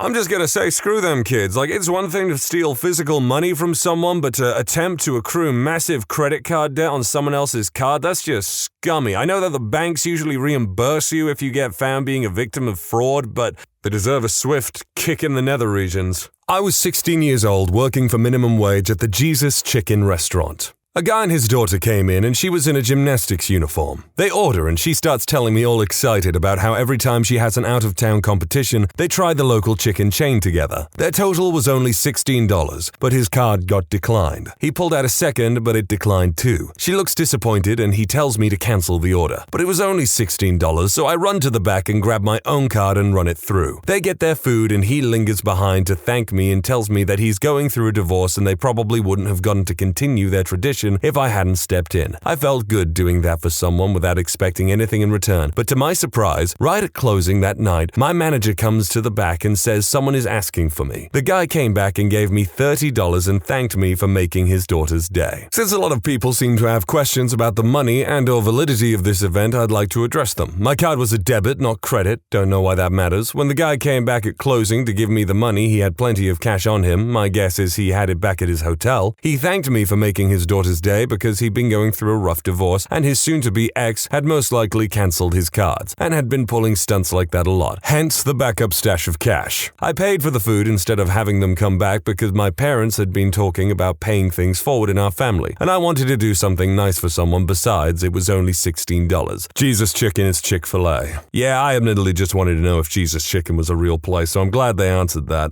I'm disappointed though. Not me, but an elderly lady in front of me at a Walgreens. She had mostly food items when her card declined. She was gracious and simply pulled a couple items aside. It went through, but I saw that the items were nuts and jerky. You know, protein sources. And I started imagining her being on a fixed income and being malnourished, so I paid for them myself and then found her in the parking lot and said, "Ma'am, excuse me, but I think you left this behind," and handed her the bag. I walked away quickly before she could say anything. I have another story about how I bought a guy a Slurpee at a 7-Eleven because his card declined for something that literally costs a couple bucks and my heart broke for him. I figure this is my neighborhood, these are my neighbors. I know what it's like to be broke as all get out. If I can spare a couple of dollars, then why not? Ooh, you big softy. I bought a girl that was crying a ticket to a big music festival after hearing her out. She'd been conned and lost €300. It would have been her 5th time and all her friends were already inside, but her ticket was declined. I still remembered the times that I needed to plan stuff like that in advance and save up. So I told her to hold on, made a few calls and told her to hang on, and tell me a bit about what she was looking forward to keep her from stressing out, telling her over and over that it was going to be okay. 15 minutes later, I got a call and a text with a scannable ticket. Walked in with her, brought her €100 €300 worth of coupons, gave her a hug, and left. Now, my country is pretty small, but this was 300 kilometers away from home. I just felt like doing something nice and didn't want her to think that there was anything more to it. Almost 5 months later, she ended up finding me at my store. We talked, I thought she was cute, nothing more happened for another 6 months. A week before the festival, she showed up again. She'd moved to a city a few kilometers away from me for uni, so we lived within minutes of each other now. Went to the festival together and had fun. I fell for her badly. Asked her to go on a date with me while we were both high, ended up taking her to the fanciest restaurant at the festival. Had amazing food. Got pretty drunk later, and that's how I met my girlfriend. Definitely better than most stories, and it's not the first time being nice has paid off, but it's not why I help others. It's only 9 days until the festival, and I want to tell this story to someone. I might ask her to marry me. I'm a wreck right now. Haven't slept in 2 days. Just needed to tell someone. Sorry if it bothered you. I don't know why your story would bother anyone unless they're a petty, jealous, loveless little goblin man. My only thought is, while I am fairly generous, I would never spend that much money on a stranger. This happened to me and I was mortified. In my defense, it wasn't declined due to lack of funds or available credit. I went to Nordstrom's or Macy's to pick up a few items for a holiday. I think the item in question was a purse for my mom. It wasn't expensive, but it wasn't cheap either, like $250 to $300. I had placed the order online for pickup in store. Walk in, talk to the lady, get item, and go to the register. We tried to run my card, bam, declined. What? She runs it a few more times and still declined. I'm confused and a little embarrassed at this point. I call my bank, Wells Fargo, and ask them what is going on and why can't they push through the charge. They claimed the one I had expired. I read the expiration back to them and told them it was perfectly fine. It wasn't until later that the real story came out. Apparently, they detected fraud somewhere in my account, but no actual charge fraud, and decided to cancel my card and issue a new one. They did so without notifying me. They also said since it was a fraud hold, they couldn't push this transaction through, not even a one-time exception. I had to sullenly tell the teller that I would be back tomorrow. It was close to closing time for them. She gave me this look like I wasn't going to be back. That probably hurt the most. I went back the next day and bought the crap out of that purse. You go, girl. You buy that purse. You live your best life. You show that judgy teller.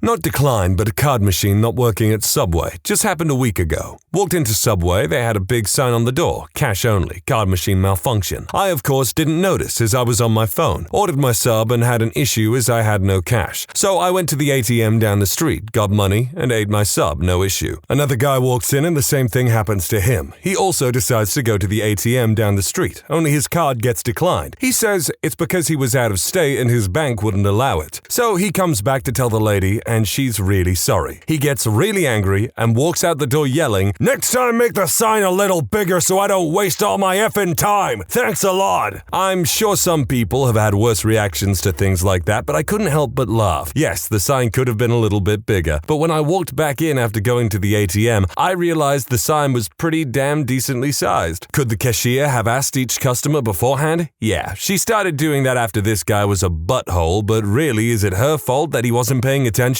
Luckily, I never come across this issue because I insist upon carrying at least a bit of cash around on me. And establishments that decide that they only take debit and credit card are frickin' moronic. What went away because of smartphones? Portable MP3 players. I used to work in a warehouse and we weren't allowed to have our cell phones with us. Well, no devices with any cameras on them. We were allowed to listen to music and have one headphone in one ear. Everyone who worked there had a cheap MP3 player for that reason. It's more niche now, but there's definitely still a market for those. Audiophiles also love to have separate devices for several reasons. While iPhones are slightly better about it, Android is actually awful about playing high-quality sound files, and streaming services chew through data if you want hi-fi sound. But a dedicated music player, especially if you splurge and get something like a FiO with the DAC in it, that's the good stuff. Even refurbished iPods have a decently sized market these days, although that's partially due to collectors too. Man, as I get older, I'm kind of happy that I got to experience the different eras of music, from Walkmans, aka CD players, to MP3 players, to now smartphones. To be honest, I love music, but I never really thought about how smartphones could affect the quality. I always thought it was more about the headphones you use to listen to the music. But hey, the more you know. Payphones. One day I was walking my daughter, who was 5 at the time. We came across an old payphone and she asked me what it was. I explained to her and she started laughing and said, "Mommy, they don't just put phones out in the park." It does sound absurd, but we did put them out in parks and plenty of other places. I think the last time I saw one was right outside of the local library. They were the last people to get rid of theirs. The ability to memorize phone numbers.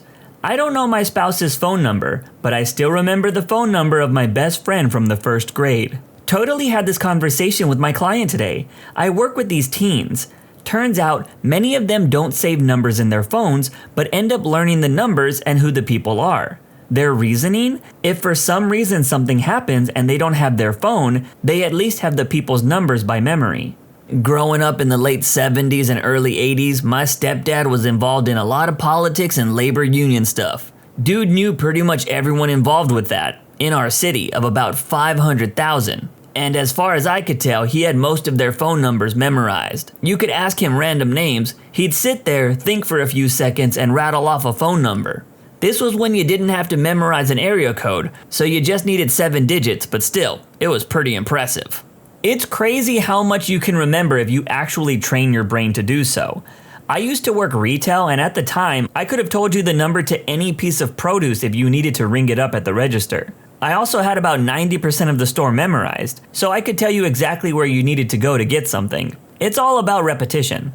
Road maps, calculators, camcorders, privacy. The best part of every road trip when I was younger was when my sister was holding the map and then it got sucked out the window within the first 2 hours of the trip. Every damn time. Standalone GPS units for cars are fairly non-existent now. Yeah, but they seem to be huge for semi-truck drivers. You can go into most truck stops and they're still selling them from behind the glass for a few $100s to over $1,000. It's crazy. They let you put in height, weight, length, and even if you're hazmat. It's not like a TomTom. It has really everything you need to go anywhere in the country. I've never lost service with the standalone GPS. And if you're a local guy like me, you still need to figure out what signs you can ignore and what signs mean you're gonna screw up your whole damn life. It's worth $1,000 all day. The house phone with the cord that you can twirl up while you were talking. And later the cordless phone that you could never find until it rang. I always knew where the cordless phone was and was reluctant to get rid of them simply because they were useful for calling my lost smartphone. Radio Shack and other stores where you would buy cameras, stereos, and recorders. This could be a consequence of internet shops rather than mobile smartphones. Dodgy UFO sightings and the Loch Ness Monster. Don't forget Bigfoot! Phone books, notepads, cameras for everyday people. Maps, atlases, the list goes on. Well, paper notebooks are actually still having record sales. My wife is a list person and she has notebooks all over the place. Using a dictionary to find meanings of words. When I was a kid, my mom would tell me that if I didn't know how to spell a word, then I should look it up in the dictionary. Even as a kid, I thought that advice was silly. How can I find a word that I don't know how to spell? Situational awareness. Drove out on an errand yesterday. Every single person walking, jogging with headphones, mother pushing baby in a stroller, dog owner walking with their dog, were all on their phones and not paying attention to their surroundings. This is actually the best comment in this thread. You forgot about the people actively piloting cars while their eyes are on their freaking phones.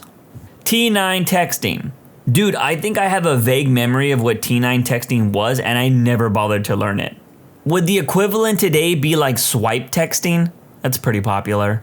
Printed MapQuest pages. Now that is a blast from the past. I totally remember having to print out MapQuest stuff. More than 10 years ago, I made a list of physical devices that have been replaced by apps on my phone. And here's the list. Narrator here. The list was pretty long, and I kinda just wanted to talk about some of the comments that were attached to the list. Oddly enough, books seem to be the first one to really reverse on going digital. For as much as I like my Kindle for travel, I still much rather have a physical book. See vinyl for music. It's probably due to the eyesore from reading from a digital screen, and the experience of being immersed into picking up a book without distractions. E-readers might solve the eye strain issue, but nothing beats reading print. Just the joy of turning the page to find out what happens next rather than pressing a button to flip to the next page, or the joy of placing a bookmark to come back the next day. There used to be so many different artistic cover arts. All these trivial things add up to the reader's immersion. Yeah, printed books are such a better experience. I am someone who likes to highlight certain things in books, mostly just books where I learn things. And I'm sure there are apps that will let you do that as well on phones, but nothing beats just flipping through a book and seeing the bright highlighted paragraphs. It's just so much easier to find important things. One word, encyclopedias. Bar arguments. No. Player X was the MVP in 1984. They're so easily solvable now.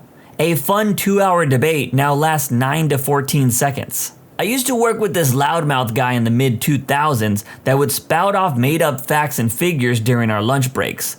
That ground it to a halt once one of us got smartphones by 2008 and just fact-checked on the spot using Google.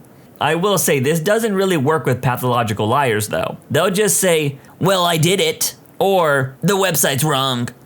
Actual buttons. Rest in peace, BlackBerry. The need to just pick a random restaurant in an unfamiliar area and hope it doesn't suck. Also being restricted to only listening to what music is on the radio or on a CD in your car. For real. The younger generation will never know the hype of hearing your favorite song playing on the radio when you knew you couldn't just listen to it at any moment. Bonus thing the younger generation will never have to deal with is having to watch reruns of an anime hoping that you get the next episode. I can't tell you how many times that I saw Vegeta from Dragon Ball Z get his arm broken by Android 18 to only find out that the whole show resets back to episode 1. But man, that moment we finally got the next episode was so hype. Reading magazines while pooping. But if you've ever seen those videos about what happens when you flush a toilet, those magazines must be disgusting. At least you can clean the surface of your phone pretty easily.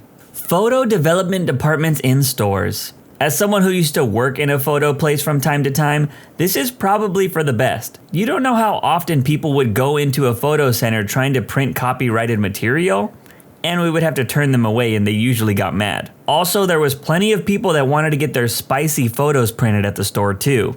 It was wild. Teens' mental health. I'd like to counter with everyone's mental health. Simply enjoying a moment.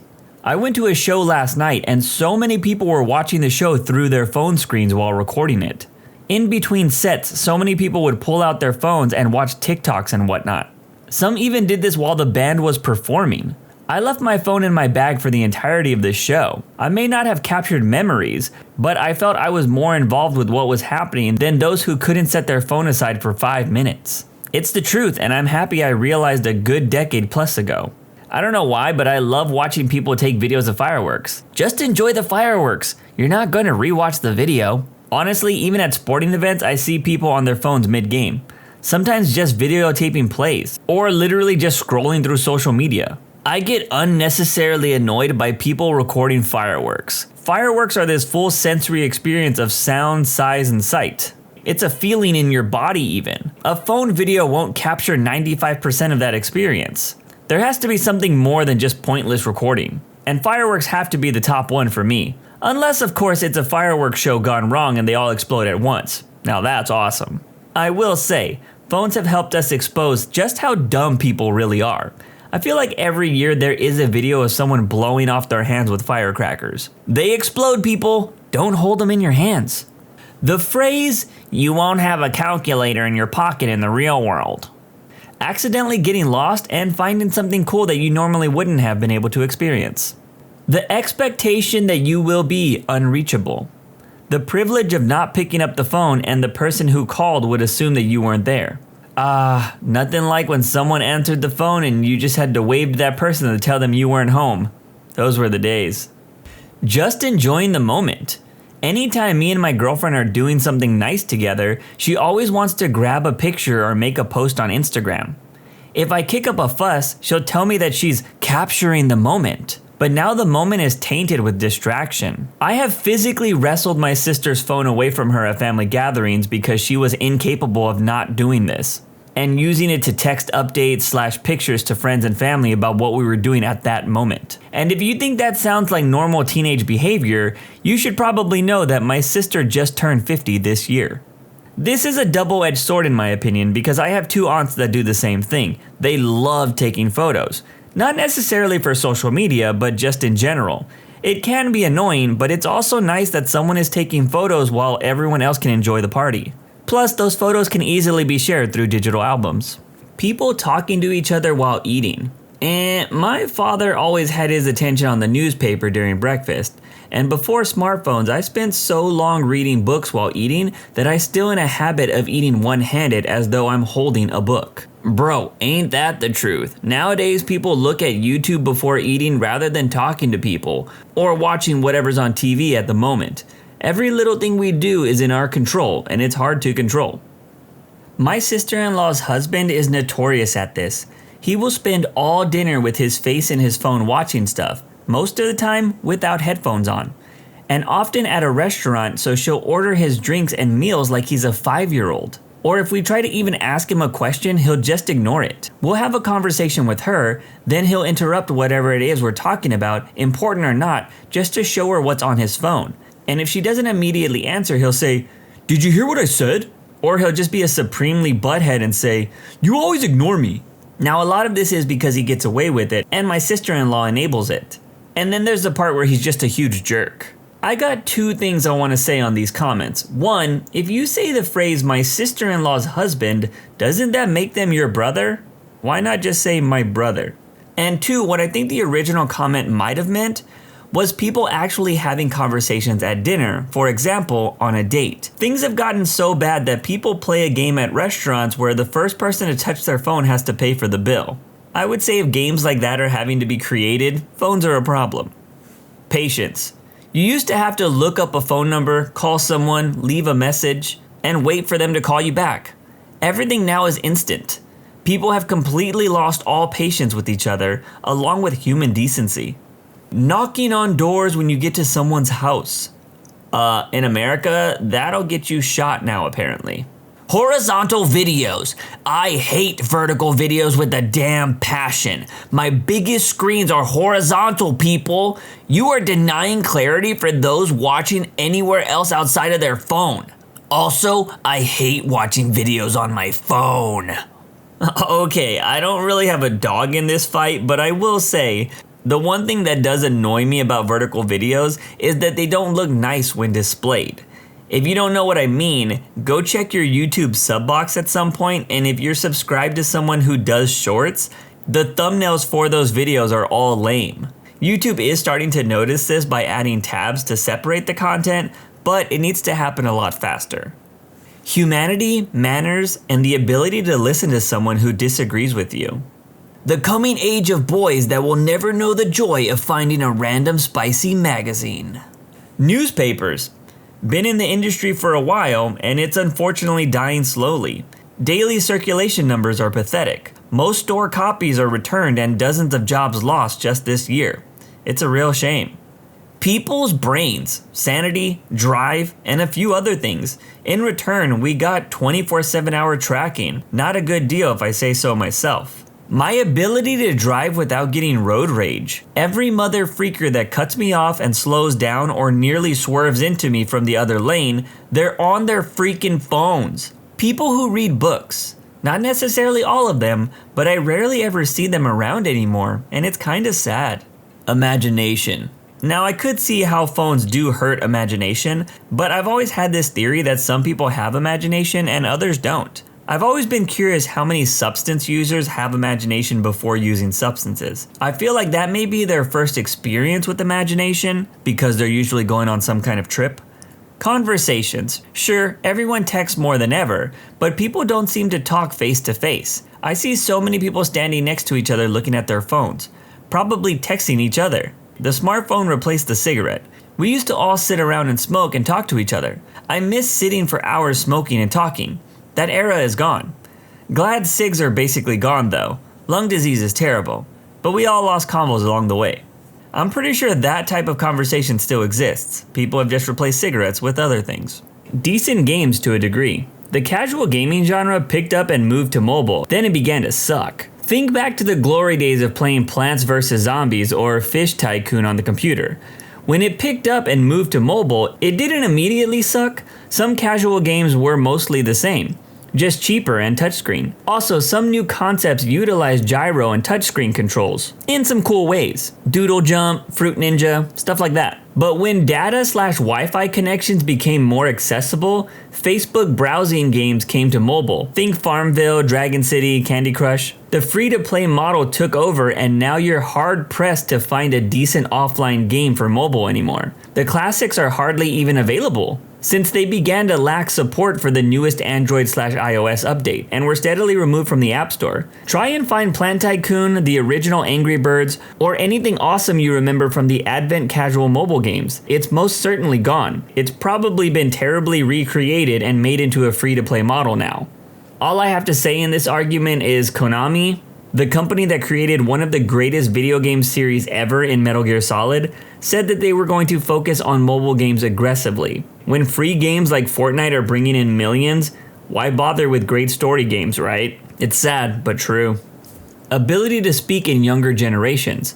I have 2 nephews, 18 and 15 years old. They can't fathom the idea of picking up the phone to call someone, to maybe order food, make a reservation, or even worse, calling your crush's house and not knowing who's going to pick up the phone. The genuine sense of panic they have just thinking about the world with no texting is just as alien to them as the sense of panic for calling is alien to me. To be fair here, I will say I've never been a fan of having to call to make an appointment or something like that.